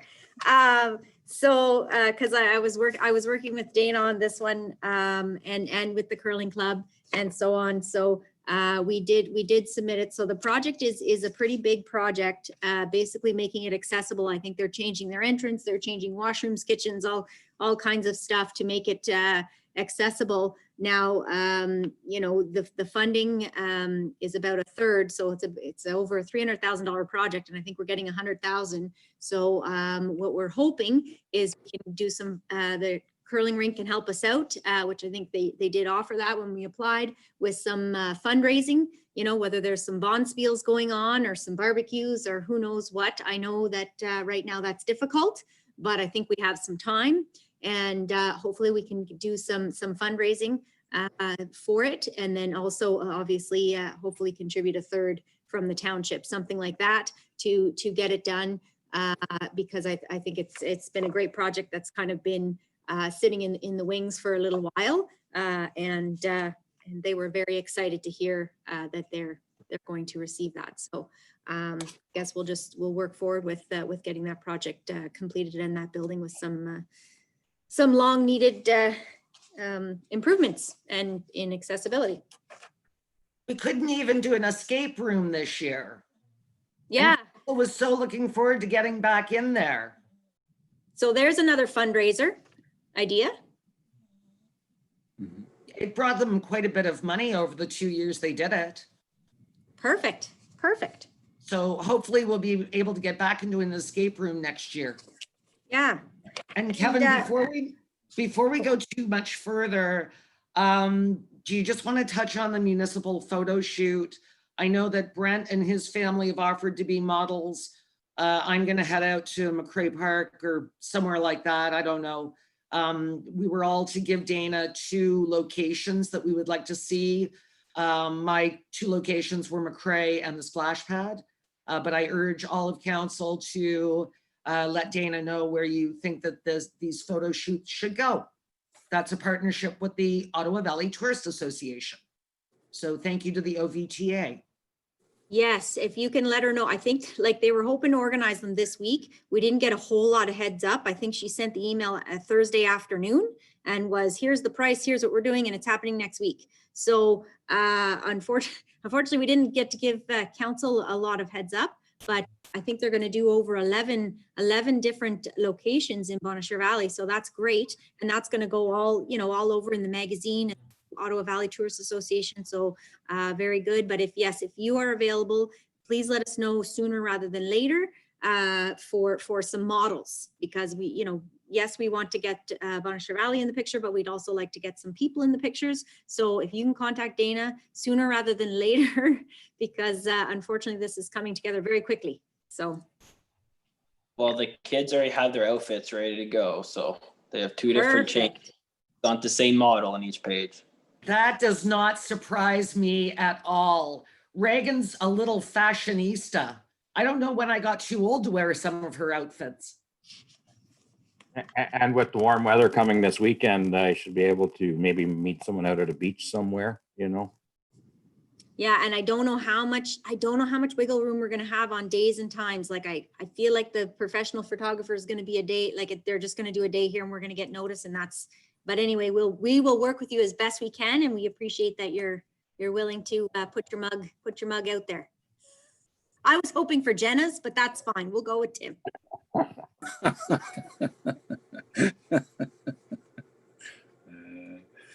I'll send you.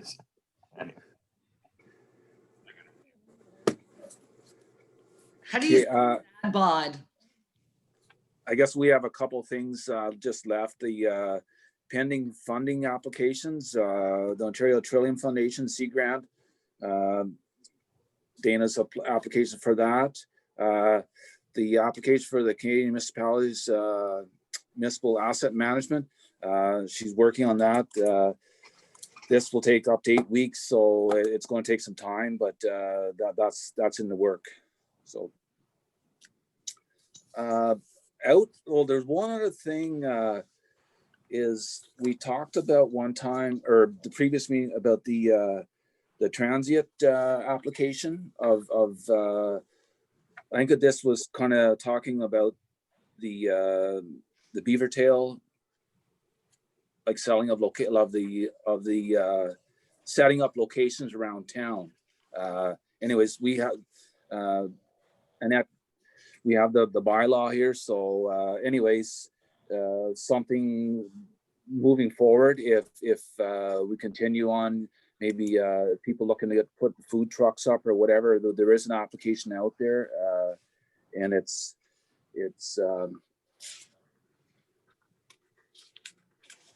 it was done back in 2003, so it could be updated, maybe some changes can be made, and we can implement it down the road.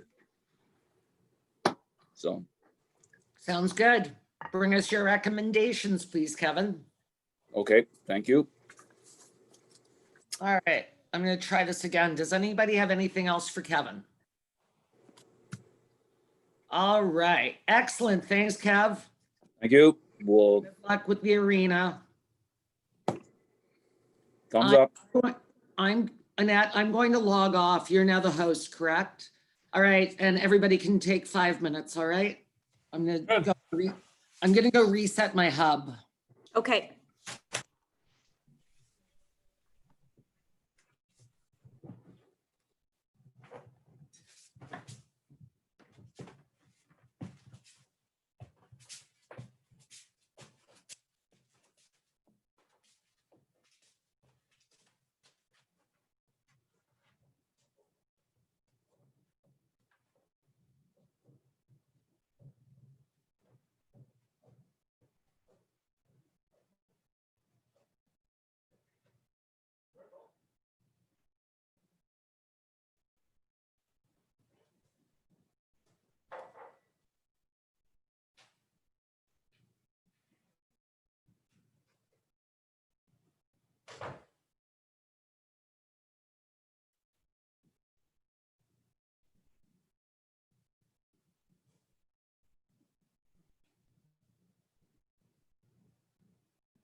Well, I'll see how that works.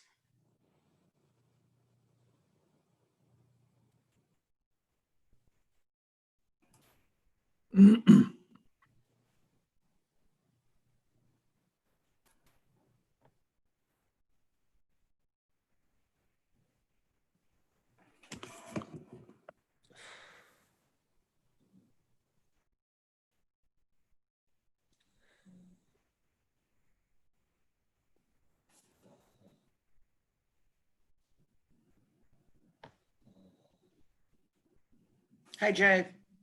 Hey, John, how are Not bad. How are you? you? All right. Did you fix the bridge issue? Yes, Excellent. Thank you. not a problem. I seen that this morning when I was driving through.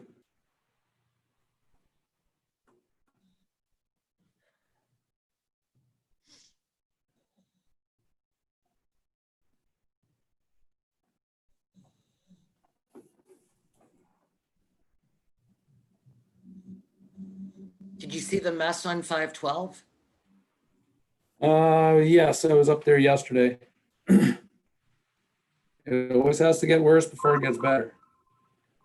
Well, they're literally, it sounds like they're using dynamite. Oh, with that jackhammer, yeah, that's a big Oh. whole ram there. They worked from 7 yesterday morning until almost 6:30 last night. Yeah, well, there's a lot of stone there that has to be moved, and it's hard. They're not getting too much headway. Yeah, I think this project's going to take a little longer than we think. Yeah. Well, only good thing it's going to be asphalt, so they can pave it as long as it's, before the snow flies. That'll be a good thing. True story.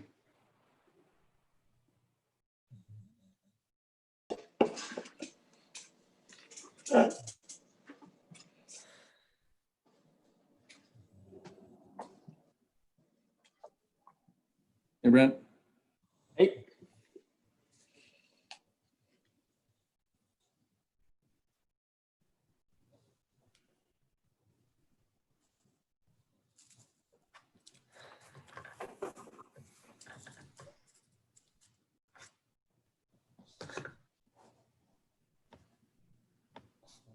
So Jason, if you see me go dark, I'm having some trouble with my internet this afternoon. I just reset the hub.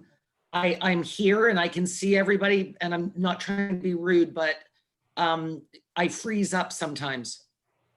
Yeah, okay. It seems to be working better now. But Yeah, I don't know, I reset it. Okay.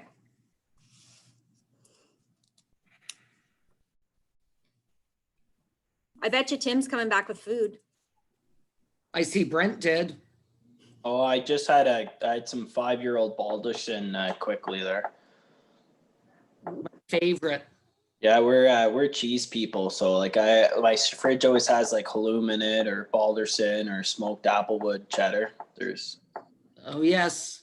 I We are- don't I don't drink much alcohol, so that budget's been allocated to cheese. Oh, but Brent, cheese with a little red wine. Mmm. Yeah. Brent, I smoked my first brie 2 weeks ago. Oh, that's awesome. How big a brie was it? I'd Oh, say, yeah, you got to do a big one. yeah, I was probably yay thick and I don't know, probably 3 pounds. So I shave the top off, the skin, and then I put brown sugar and almonds on and I bake it. What did you smoke it in, Tim? Like what wood?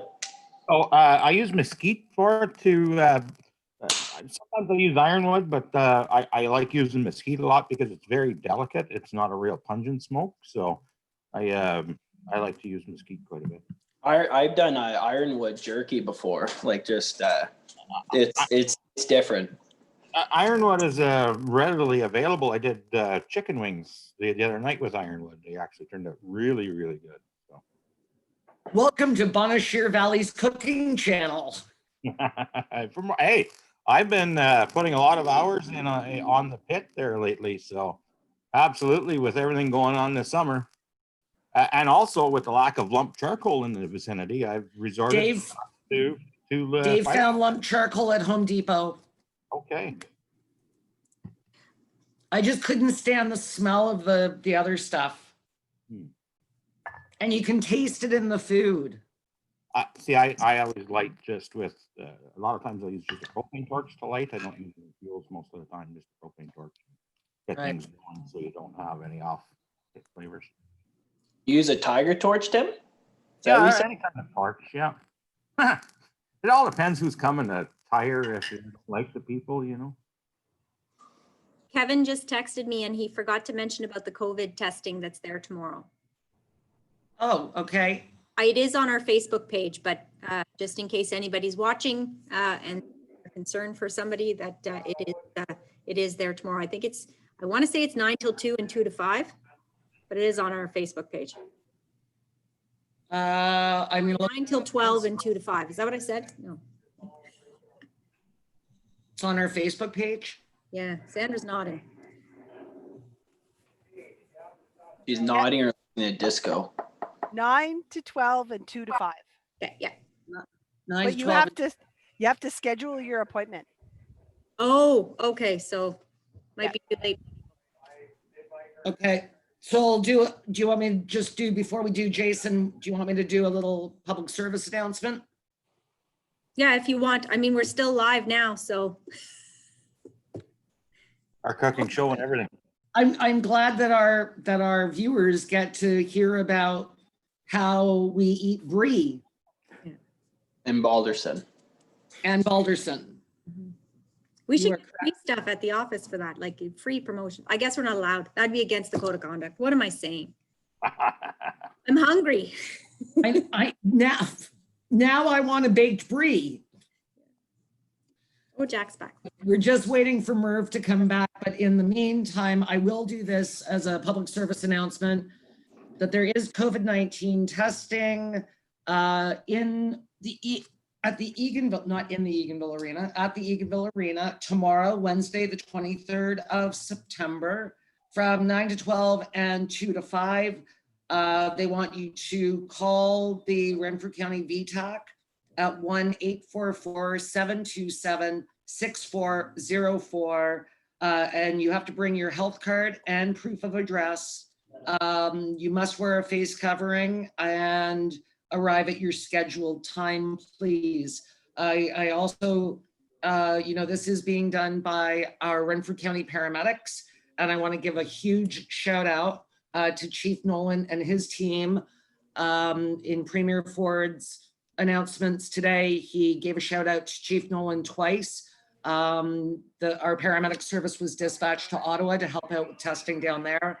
So kudos to all the men and women of that service that have gone above and beyond during this time of COVID. We are so blessed, as the Premier said, to have a department like this that, as the Premier said, doesn't go through the 18,000 signatures required. They just get the job done. So, I think maybe that old adage, sometimes it's better to ask forgiveness than permission, in this case, holds true. They have worked tirelessly, and I know that we all appreciate them here in Bonnechere Valley and in the county of Renfrew. So way to go, Chief Nolan and your team. So we've got Merv back, so I will pass this over to Jason.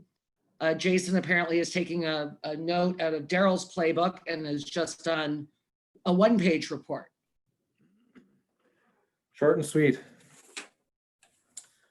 Okay, to start off, the bylaw for the location of the regulatory signs. The signs were placed outside of that for, I don't know how many years. So when we did the construction, we put them back out because of the speed that was coming around the corner, which was wrong because I didn't have an updated bylaw. So now we've got the updated bylaw at 1 kilometer, but it was where they were placed was going to be in front of the houses. So we actually brought it down a little bit inside that. But I feel that they should go back to the 1.2K It just gives, it's out of the, out of the vision of the houses, and everyone, it's just a little bit better where it is. It's not on the top of the hill. Where Okay, and I like your recommendation, and I will put this out there that, everybody saw the petition that went around, but your recommendation came out before that. So you were well within what they're asking for. But I don't mind the cautionary sign of the blind driveway at that particular residence. It really is a blind driveway, and I know mine here is a bit weird as well. So just a caution sign saying, be careful. I don't see any reason not to do that, but I will open it up to council. Comments, questions? I see none. Oh, So, well, go ahead, Tim.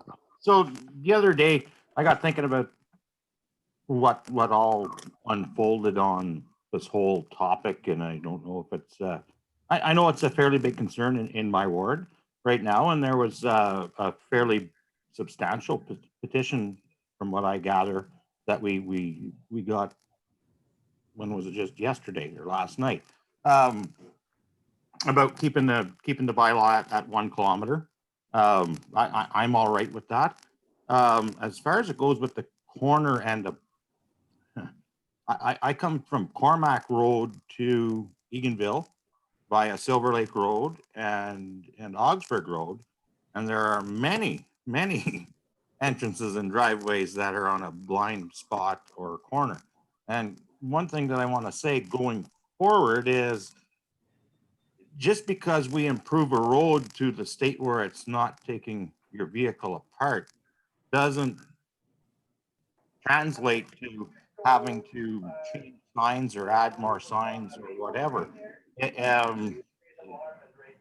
If the safety part is leaving the potholes, we could save a lot of money by not doing these roads going forward, right? So something we have to look at going ahead. One other thing I wanted to touch on is in the letter from the people who initiated, Sam and Joan, who initiated the petition, had or inquired that if my tractor trailer were on the left lane or left line, left wheel was on the center line, where would my trailer tires be? And I can answer that quite clearly with a picture I took in that, if you have it.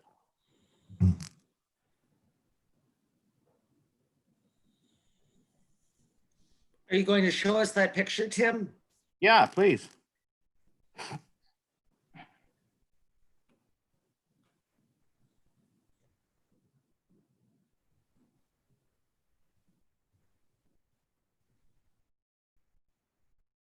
So after receiving that last letter or email, I come around with my truck to kind of see how things were and how bad that they thought it was. And as you can see, my front left tire, and I did so safely, had all my beacons and flashing lights on.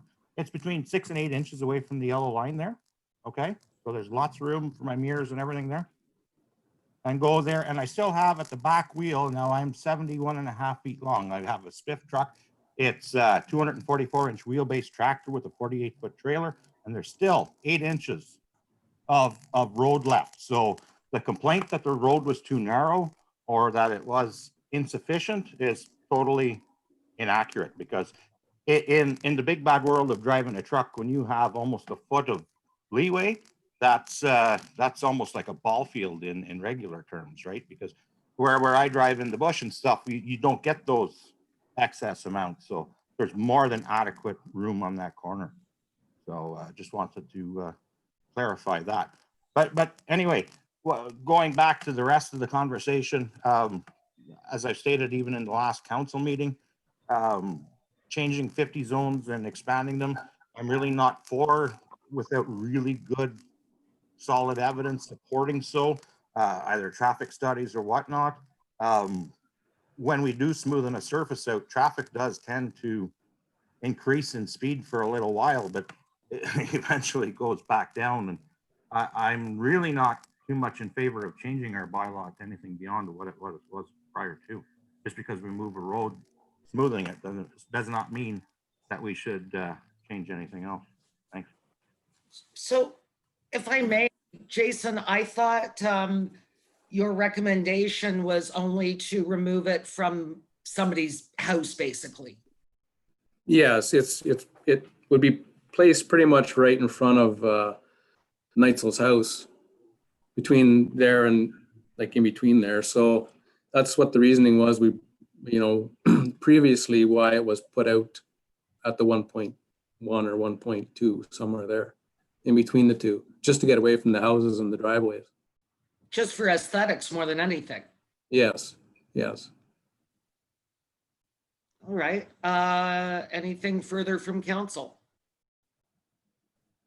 Yes, Brendan. For clarification, Jason, just so we're all on the same page, where was the sign placement prior to the construction?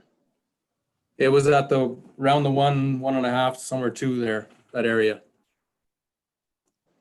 It was outside the 1K.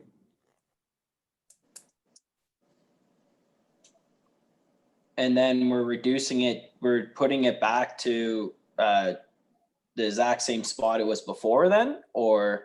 No, because sorry, Brent. Because of the bylaw, we had to put it back within the 1 kilometer. Which puts it right back in front of Neitzel's house. Yes, Okay, so again, for aesthetics and for, their curb appeal more than anything else. that's right. Yes, Jack, go ahead. Any problem with moving it back and changing the bylaw? No. To the just extended that. over? Yeah, out for just keep it away from front of people's houses and whatnot. Like if I remember correctly, there's a field there. That's right. Yes, Jack, go ahead. So currently right now, Jason, it's at 1 kilometer or is it at, It's inside the 1 kilometer, Jack, because it would have been right in front of Julie and Arthur Neitzel's. oh, okay. So because it's down the hill by Mark's. Yeah, So we what brought you're it suggesting inside, is go right? to 1 kilometer. Yes, Yeah. So you're suggesting going to the 1 kilometer and then so it's not stuck in front of Edna's place, move it to 1.2 or 1.1 or something. 1, so yeah, somewhere there, yes. Basically where it was before That's the right. construction. Correct.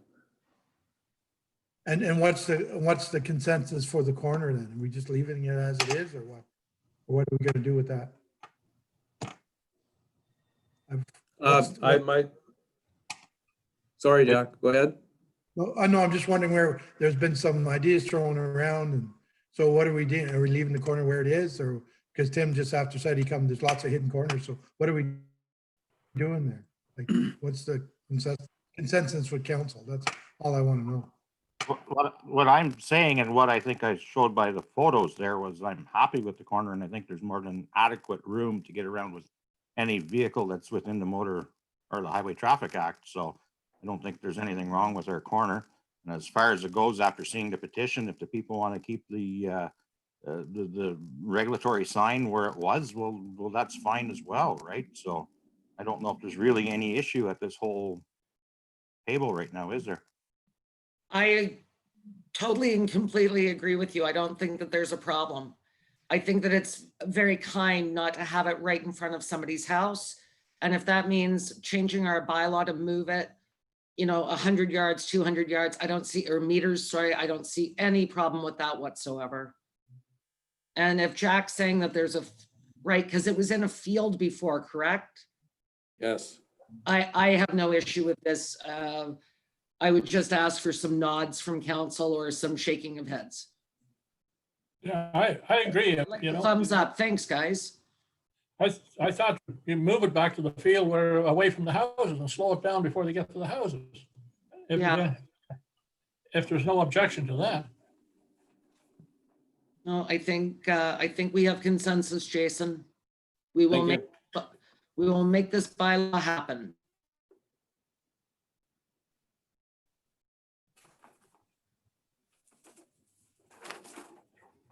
All right, was there anything further for Jason?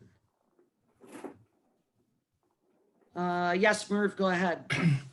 I didn't put it down as separately. I'm just talking to Tracy, Jason, because we've had some requests before on the speed limit of Bonnechere Lodge Road. They're not very happy with maintaining the speed limit at 80, and we will probably be receiving a petition in the not too distant future to lower it to 50. I see another sign put up. Dennis McGrath must have put a sign up now, beware of children, because he now has 2 young children right there at the railroad tracks. So I think we'll be seeing a petition from that to reduce it to 50. There was actually somebody on Fourth Shoot that was looking for one of those, you stick them in your yard. It's about 4 feet high and it's green and it says children playing. I've seen those, yes. There was a request for one of those as well. Yes, But Brent. the other improvement I think we maybe look at as well for next summer, although there are people walking it in the wintertime, is right after it comes off Ruby Road, right by Martina Dwyer's, have a big sign, caution pedestrians on roadway. Slow, caution pedestrians on roadway. Okay, Brent, go Some ahead. walk down to Martina's or even the next intersection, come back, and some walk the railroad track. Right. Perfect. Thanks, Murph.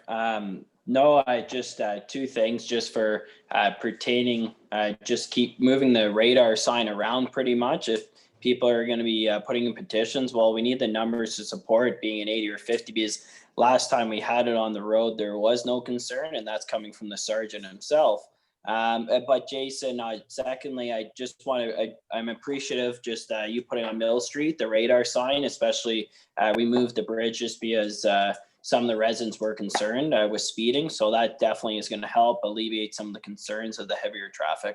So I just want to say thanks and just keep moving the radar signage around so we have more data. Sure. Thank you. Jason, did the line painting get done on John Street? It did get done on John Street, but not on Mill. Oh, I have contacted the contractor, and he was hoping to be back here this week. okay, that's good. I haven't been out since the bridge, since we had the detour in place. I haven't been down there. Yes, Murph. Just answer Brent's question. Yes, the staff sergeant says there wasn't a problem. That means there wasn't a problem with that many vehicles going over 80. They wanted to reduce to 50.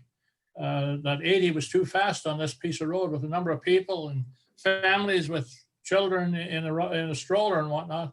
And 80 is too fast. Yes, it was my understanding that the concern was not as much the speeding as the fact that more people are walking. That's what I thought they were saying. Yes. But I don't disagree that the speed sign should be deployed out there again. Yes, Brent, go ahead. Oh, I was just going to say demographics you're going to keep changing in our area as well. You're having a lot of people move to our area, and a lot of people do have families, and it's going to change. So I think we're going to see more of these requests come up. But does that mean, but people are you buy a property knowing what the speed limit is on it. So like for us to change it, we need a lot of data to go with it. Just because like if as demographics change, we're gonna have to if we keep changing roads, we have to change them on, I guess data is the best way to explain it. Because if not, then in 30 years, then we're gonna have to change it back to an 80 because people are gonna say it's too slow or not as many people are walking because there's less families. So I'm concerned just in general down the road that we're going to have just 50s everywhere, just as demographics change and stuff. But that's just my thought moving forward. Tim, go ahead. Yeah, it's always a not in my backyard attitude, right? A lot of people I've seen complain about speeders on other roads have been passing me on the highway before. You're never going to satisfy everybody at every point in time with the speeding issue until there's really strongly collected evidence and data that we have to reduce speeds. First and foremost, and I've said this before, I understand there's a heavy presence of pedestrians and other people using roads, but first and foremost, our roads are designed for motor vehicles. That is the thing to get people to and from where they've got to go. And even if you don't own a vehicle, the road is used for your benefit, whether it bring you your mail or your fire services, your ambulance services. So we absolutely need the roads. People still have to have somewhat of a free movement. So like I say, just on a whim, I will not reduce speeds on our municipal roads by any way, shape or form without collected data on either increased hazards or whatnot in the area. So that's just my stand on a lot of this request is, and from what I've seen, even like in Augsburg now, for example, there were a few that wanted the speed reduced for a certain stretch of time, and more so that used the road from just up outside of those areas wanted to keep the speed higher. So for every yes, we're going to have to say no, or vice versa on that line, and really use evidence and gather data to back up these changes if we change any. But this is a short dead end road. It's not a through road. And like, what do you want in collective data? I mean, being sarcastic, somebody get killed? And talking about mail, the mail delivery was the worst offender, and people have asked her to slow down. She said, well, I'm doing the speed limit. I'm doing 80. Well, there's no replacement for common sense, Murph. I know there isn't. I know. I've said that before. And that's what we're lacking. What is wrong with you coming and seeing a family coming with a stroller and the kids and the dog? Slow down. I agree. It's not there. No, I agree 1,000,000%. And the thing is, when I'm driving, I drive a lot of times Ferguson Lake Road, for example. There's a lot of cottages, a lot of people, a lot of in the Calabogie area. They use it a lot. I drive a loaded truck through there all the time, and I very seldom ever break 60. Most of the time, 40 to 60 kilometers an hour is all I can go because of the people that are there. That's how I can safely navigate it. For the most part, in a lot of areas in around, they're 80, but I go well below because it's safe for me to do so because I'm aware of what's going on. I wish that more people would use that type of, and I'm not trying to be condescending, but that type of approach or attitude. When you see people or strollers on the road, I try and give them a full lane, the same as what we should do with police officers and stuff. But unfortunately, in this day and age, they're not. But these are the same people that are not sharing the road. They're not going to adhere to that sign that says 50, and that's the issue. You know, the evidence, correct me if I'm wrong, Jason, on Augsburg Road, it's an 80-kilometer zone. Was there somebody on that corner? I think they were doing up to, what, 130. So they obviously didn't care whether there was a sign there. They were in excess of 50 kilometers over the speed limit. So adding a sign can make you feel good, but until people start using a little common sense, it ain't going to change nothing other than cost us money for the sign. That's all I'm getting at. All right, thank you for that. Yes, Annette, go ahead. Sorry, I just have one question. Just before I prepare the bylaw for the October 6th meeting, changing the Augsburg Road kilometers, do you want me to go ahead and do that? Or am I waiting until the second meeting in October to try and know whether or not I'm changing a second road? Or am I moving forward and we may just amend it twice if we decide to do it on the other road? Go ahead and amend it, Annette. Okay, thank you. That's all I needed. Thank you. All right, anything further for Jason? Oh. All right. Oh, yes, Tim. One thing, Jason, I seen that you had a lot of the lines were done, line painting on the roads this last little while. Yes. And now, is this something we could, just as out of curiosity, get happening a little bit earlier in the year, or are we scheduled on a certain time frame with the line painters? So what happens, Tim, is we generally go through the county to get pricing. Okay.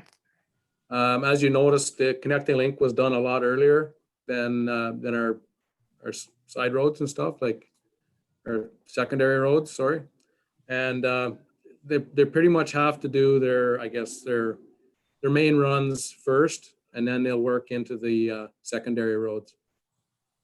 Because one thing, Correct me if I'm wrong, Jason, was there not a shortage of line painting paint at one point that the county couldn't even get?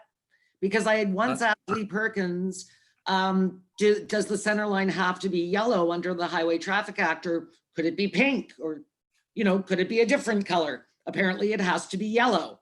So there, I believe that paint comes out of China, and there was a shortage of paint at one time. And that I don't know, Jen.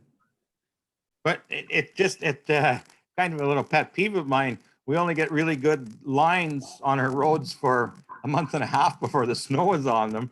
And then when springtime comes around, they're all gone again. It'd be so much nicer to see them in May or June and have them, you know, out and brilliant for a few months, at least in these Canadian climates. That's all. That's for sure. And the ones on Mill are going to be necessary, I think. When I said John, when I asked you about John, I meant John and Mill. That's a shame that they missed Mill. Yes. All right. Yes, Irv? I want to just say thank you to Jason for getting the gravel on Bristol Road and extending it on past Fred's to the end of it. I think we've got some happier people right now. Yes, for sure. Good work. All right. Anything further? All right, Jason, thank you. All Don't right. go anywhere, Jason. Okay. We need him for one of our closed session. Yes, we do. All right. And we will go to Annette's admin report in your PDF package. It is page 13. Okay, so I think I won't go through it all. I think council's kind of seen it, and if anybody wants copies, of course, it's always available for those that are watching, and I've sent it out to the Eganville leaders, so the information for sure is there. But the flags at the municipal office, I do need some direction on that one. So Jason got me some quotes. I guess he could have reported on this, but I didn't know if he was going to be at this meeting or not, because he's normally at the first meeting, not the second. But anyway, so in order to install, so we've got the big pole out front with the one flag there right now. In order to install 2 more poles, it's going to cost us about $4,000 plus installation. So we'll have to get somebody in to dig it up and install them and that kind of stuff. So, and then that would allow us to have 3 flagpoles at the municipal office to fly the municipal, provincial, and Canadian flags.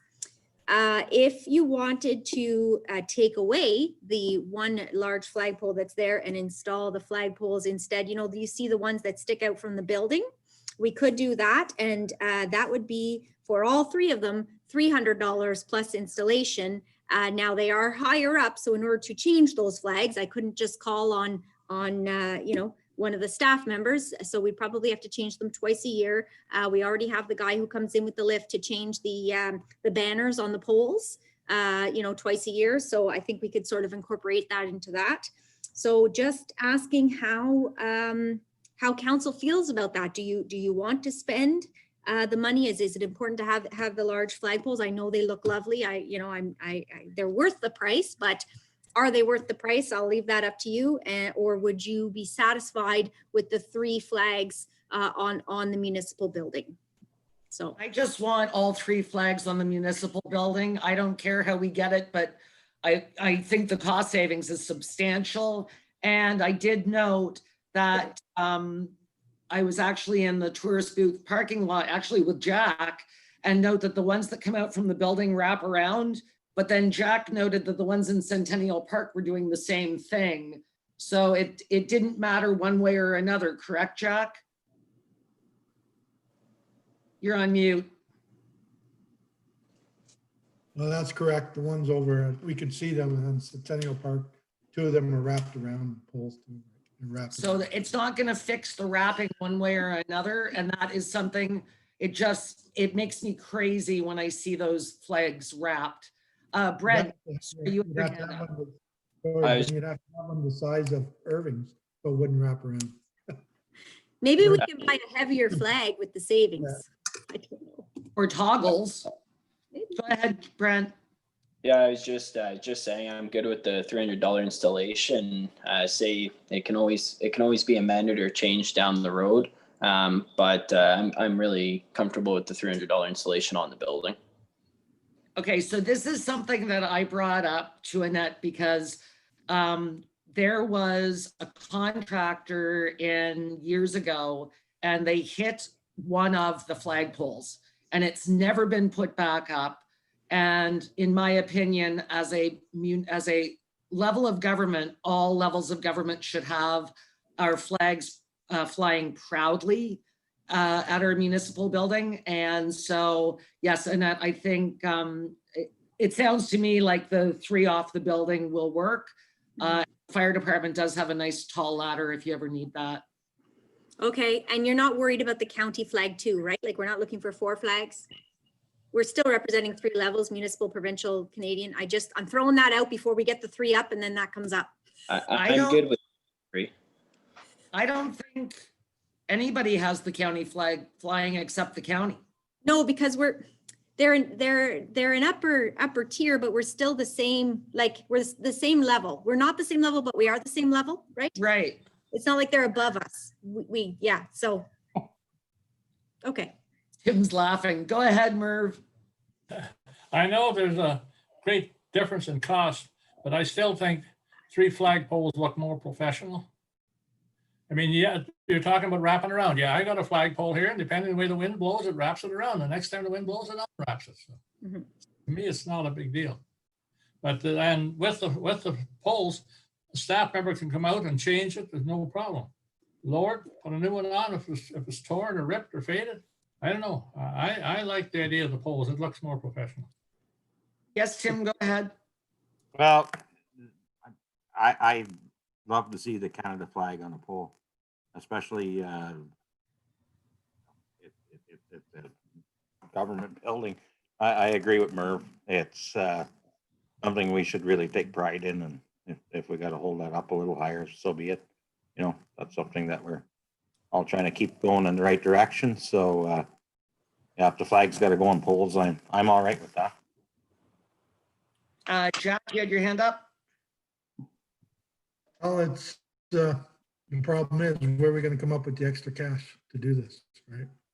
Well, I was gonna kind of agree with Brent. If we put them up and then next year we budget, we're only out $300.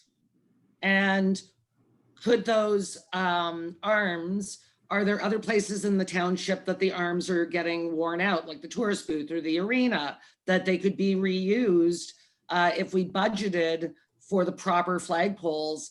My thing is right now, I want those 3 levels of government on that building now. Well, actually, I wanted them up there. Annette, we talked about this about 2 months ago when we realized that, you know, we flew the Canadian flag for Canada Day, but now we're missing the Ontario flag and our own flag. Brent and then Tim. I was just saying, like as it stands right now, just to put up the $300 one plus installation, obviously, and down the road, if we want to allocate money for it, then I'm fine. But I don't think it's right now. I don't think it's, in my opinion, a life or death expense that we need to do this year. Especially, I think we should keep our money a little tight so we have a little bit more. But I'd be willing to discuss it again because we can use those poles, as you said, or sorry, the hangers off the building for other buildings or the tourist booth or other spots. But as it stands right now, I'd be fine with the $300 installation, but not the $4,000 right now. Yes, Tim. No, it's a lot, and you know, I'm not on spending big money, but when I look at something like that, guys, like even when we have fallen or whatnot, you know, it's proper, you know, process to, you know, fly things at half mast or whatnot. You know, and it's a lot easier to do at the flagpole than it is off the side of a building. And it's just it's more of a respectful deal. And I agree with Merv, it is a way more professional, you know, on those levels alone. So, you know, there's something like that I would take a lot of pride in. And I think if there's some sort of decoration to do in our community, you know, the Canadian flag and our flags up high, I think those are money well spent. Could I go next there, Jen? Yes, of course, Brent. So my suggestion for the $4,000, so we haven't talked about it yet, so most likely we aren't going to be doing the volunteer dinner in Christmas. So my question is doesn't that cost about $4,000 a year? And if we aren't most likely going to my opinion, probably we can't do a social gathering of that size indoors in the middle of the winter. So my question is, would that offset the new installation of $4,000, or do we want to sit on that? So that's just the question I posed to council, because that probably would equal the same amount. Okay, so it's not 4,000, but it would be a good chunk of it. I wanted to bank that money in order to have volunteer appreciation and staff something next summer, hopefully when we're out of this. But I do have a cheeky question, and it's for Annette. Is this modernization? Yeah, I don't think it's modernization, No, but a I girl do can think, try. yes, I you love, can. okay, I love that council is, and people on Zoom can't see everybody at the same time, but I will tell you that Jack and Tim burst into laughter there. And Tim, you did steal something out of my head, and it is flying the flags at half-mast. And there would have been, unfortunately, a few opportunities to fly those flags at half-mast just through this COVID. And so that, you know, there is that part of me. But the flag as it is right now cannot be flown at half-mast. Isn't that correct, Annette? The way it's set up. I'd have to double check that. I don't know that. So It's stationary. Like I don't, yeah, They should be on a rope on a pulley. absolutely they should be. it's Yeah. it's possible something's broken. That sounds familiar to me, but I don't want to Yeah. say 100%. I don't know. Maybe the pulley seized up on top. And looking at our population, and I am looking at, we have 3674 population. That's just about $1 a person. That's not, I don't want to sound like any kind of show here on an infomercial, but you know, it's $1 per person, you know, in 1 year, you know. Tim's now doing QVC, Yeah. the Yeah. shopping network. Yeah, I started this conversation out with, I didn't care which way necessarily the council went. I just want them done. So I would love, I'd like sort of a consensus here. Do we want to take some money, you know, out of reserves or out of the something this year? Maybe out of the roads department. I know Jason is still there. He's just not there. So I'm using him only because I can see him. Is this a recreation thing? I think Rec's having a few problems this year, obviously, with the lack of recreation. Yes, Tim, go ahead. You know, and like Brent had said a little earlier, it's not a life or death situation right at this point in time. We can make do till next budget. I'm comfortable with that. But I just want to make sure that if we're spending the money, we spend it once and we spend it on what we really want. That's it. That's all. So if we have to tie them up from now and make it due till we run this through budget, and we can take a little bit out of everybody's little piece there at that time, like we usually always do. I'm quite comfortable with that too. So I see Jack's got his hand up. We can put Actually, Brent was first. Hang on, guys. Hang on. I had Brent first, and then Jack, and then Merv. Go ahead, Brent. Just pertaining to the half mast, can the flag on the bridge be put at half mast? No, they're It can. stationary as well. Oh, okay. Not sure about the ones at Centennial Park. And I was just thinking about that. I'm not sure if they can be flown at half or not. Because the reason I asked that is just because, like, I've noticed that especially just where we do have some of our township flags, some of the things are looking a little like rough looking, I guess is the best way to put it. So maybe this is something we should look at in general, is just like, how are our banners, how are our flags across the township wide, just so when we do it, we have the contractor do everything at once and repair and bring everything up to the standards what we want. So maybe that's something that we can look into as well. And especially maybe we'll have some more cost savings, or maybe we can apply for grants over the winter, because I'm sure we'll be able to find the money somewhere for it, but maybe we can get a better picture. So not only replacing just say the municipal officers, but we can look across the board as well. Okay, Tim, go ahead. No, sorry, Jack. Jack was next. My apologies.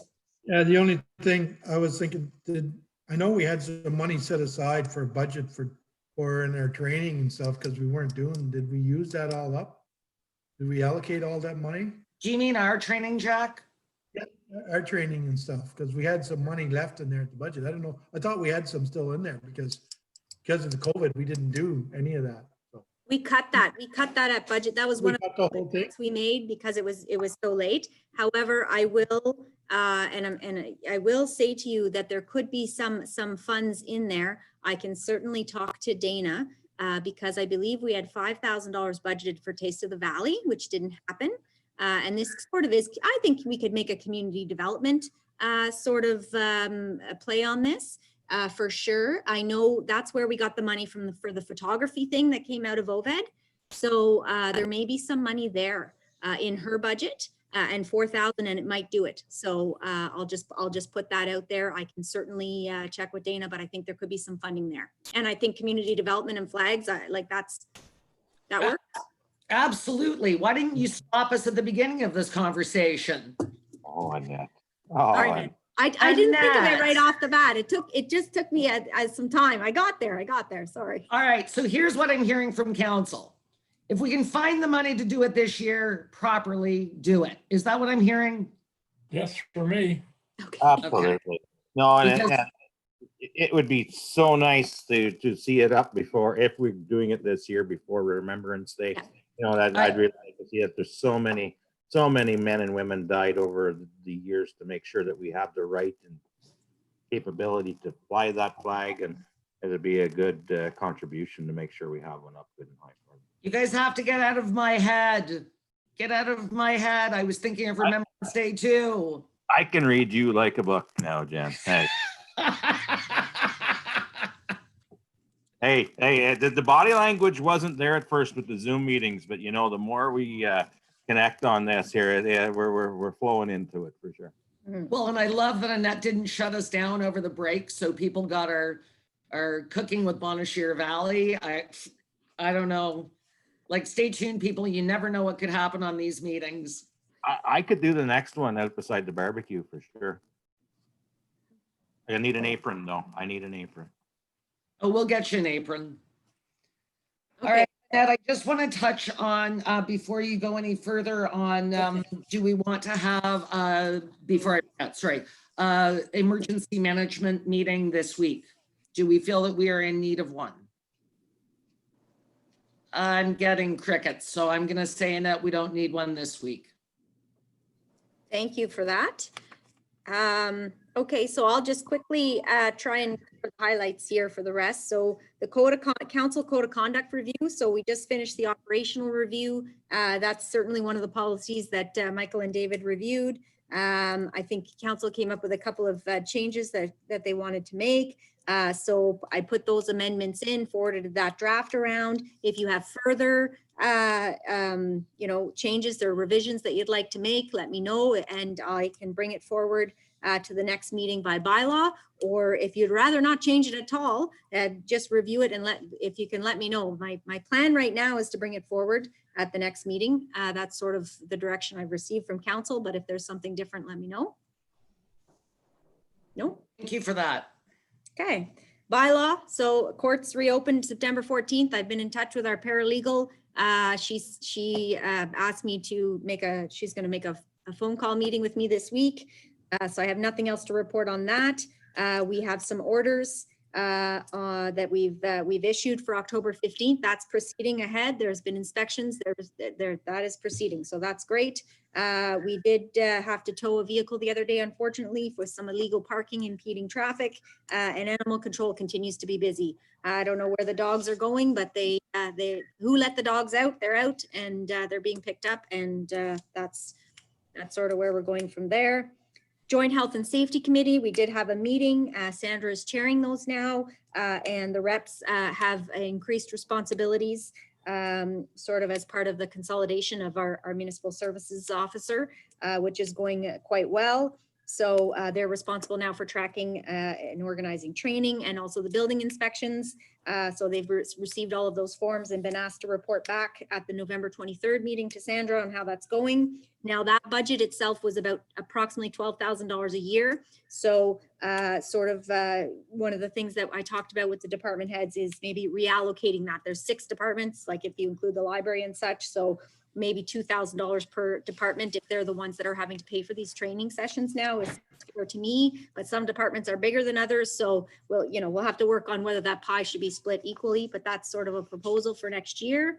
And community control group. So our alternate CEMC has been appointed, Glenn McKay. So that's moving forward with that. I think he joined our last CECG meeting. So I still have to bring that, he's agreed to do that. So that's great. Bring that bylaw forward at the next meeting for the appointment. And the building officials report, Mark's report is in the package here, and as well as the community development. And I think Kevin went through a lot of that. And if there's any questions, that's basically my. Great. So I'll open this up to council. Yes, Merv, go ahead. Annette, how did you make out with the provincial inspector, if you want to call them that, what they're supposed to come in and look at a dog problem? So I haven't heard back from them yet, but I did request that they do get back to me. So I haven't heard from them, but yeah, so I don't know. Where I'm coming from, I imagine you received the same farm magazines as I do, and the trouble that the SPCA had in Eastern Ontario and dissolved, and then the OPP were supposed to do this sort of thing, and of course they were terribly unimpressed. Yes. Yes. So now the province Where it stands now. Sorry? The province has now employed inspectors for all the Okay. and there is a 1-800 number to call. So this is my first time having any involvement with them. So I'll let you know how it goes. But yes, Okay. now the SPCA is looking after animals that are sort of dropped off, sort of more similar to the Humane Society. I don't want to say they're exactly the same, but it's more similar to that instead of enforcement. And the province now does have these inspectors and enforcement officers. So not necessarily going to be the OPP, but going to be this sort of organization. So there's a reporting agency and they put out the inspectors, and I've requested from that agency that we would like to hear back what's going on in the township. That's, we want to work together with them, with our animal control officer and their inspectors. So that's apparently not something that's been requested prior to, but I don't know how many calls they've received because I don't even know who knows that they exist. So it took me a little bit of digging, but I did find them, and yeah, they do exist. So this is a new system to replace the old system. That's correct. That's correct. Which is the same system. Okay. Yes. All right. Anything further on Annette's report? Seeing none, we will move on to correspondence. That was lovely of the Legion to send us a thank you. I hope Jason got to see that as well for sweeping the parking lot. I know, we did get the piece of correspondence with regard to roadside curbside garbage pickup. I think our consultants almost put that kind of to bed today, which was a very interesting portion of this of their report. Was there anything further on correspondence? Seeing none. All right. New and unfinished. I don't really have a County of Renfrew update, but to say that it seems like we're holding at that 45 number for COVID. Thankfully, the tests that have come back from fellows, the rest of them so far have been negative. So we're so thankful for that. Again, our paramedic service, our health unit, our county warden, our county staff, MPP John Yakubuski, they have been working tirelessly. So kudos to them. And I will have a report for you after our next county council report. And 2, 3, and 4 are just things for this evening, correct? Yes. All right. So the date of our next meeting is October 6th. 6th. Thank you. Excellent. I'm assuming the media will get in touch with us eventually. And now, sorry, I gotta change gears here. Jen, Yes, I have just a little, I can leave it for tonight, an FYI information on something I learned on the weekend, and it may or may not affect us, but you want to leave it to the next or talk about it now? yes, because we didn't add it to the agenda. We didn't add it to the agenda, no. No, so this Can evening. We can add it to this evening's agenda. Yeah. Yeah. Okay. So Annette, how do you want to do this? I've got a resolution. This says that council proceed into closed session, but it's committee. Oh, sorry about that. Yes, it is committee. And That change? the ones from the minutes from September 1st would have been council. No, they were committee because we were going to do it in council, but remember then we had time, so we bumped it up and we did it in committee. You are correct, madam. Yeah. All right. So I do need a mover and a seconder to go into close. Oh, sorry, I need glasses, guys. The council proceed into closed session in accordance with the Municipal Act, SO 2001 C25, section 239.2, to deal with matter as indicated below, personnel matters about an identifiable individual, including municipal or local boards, and a position, plan, procedure, criteria, or instruction to be applied to any negotiations carried on or to be carried on by or on behalf of the municipality or local board. Can I get a mover and seconder, please? Moved by Brent, second by Merv. Any further discussion? All in favor?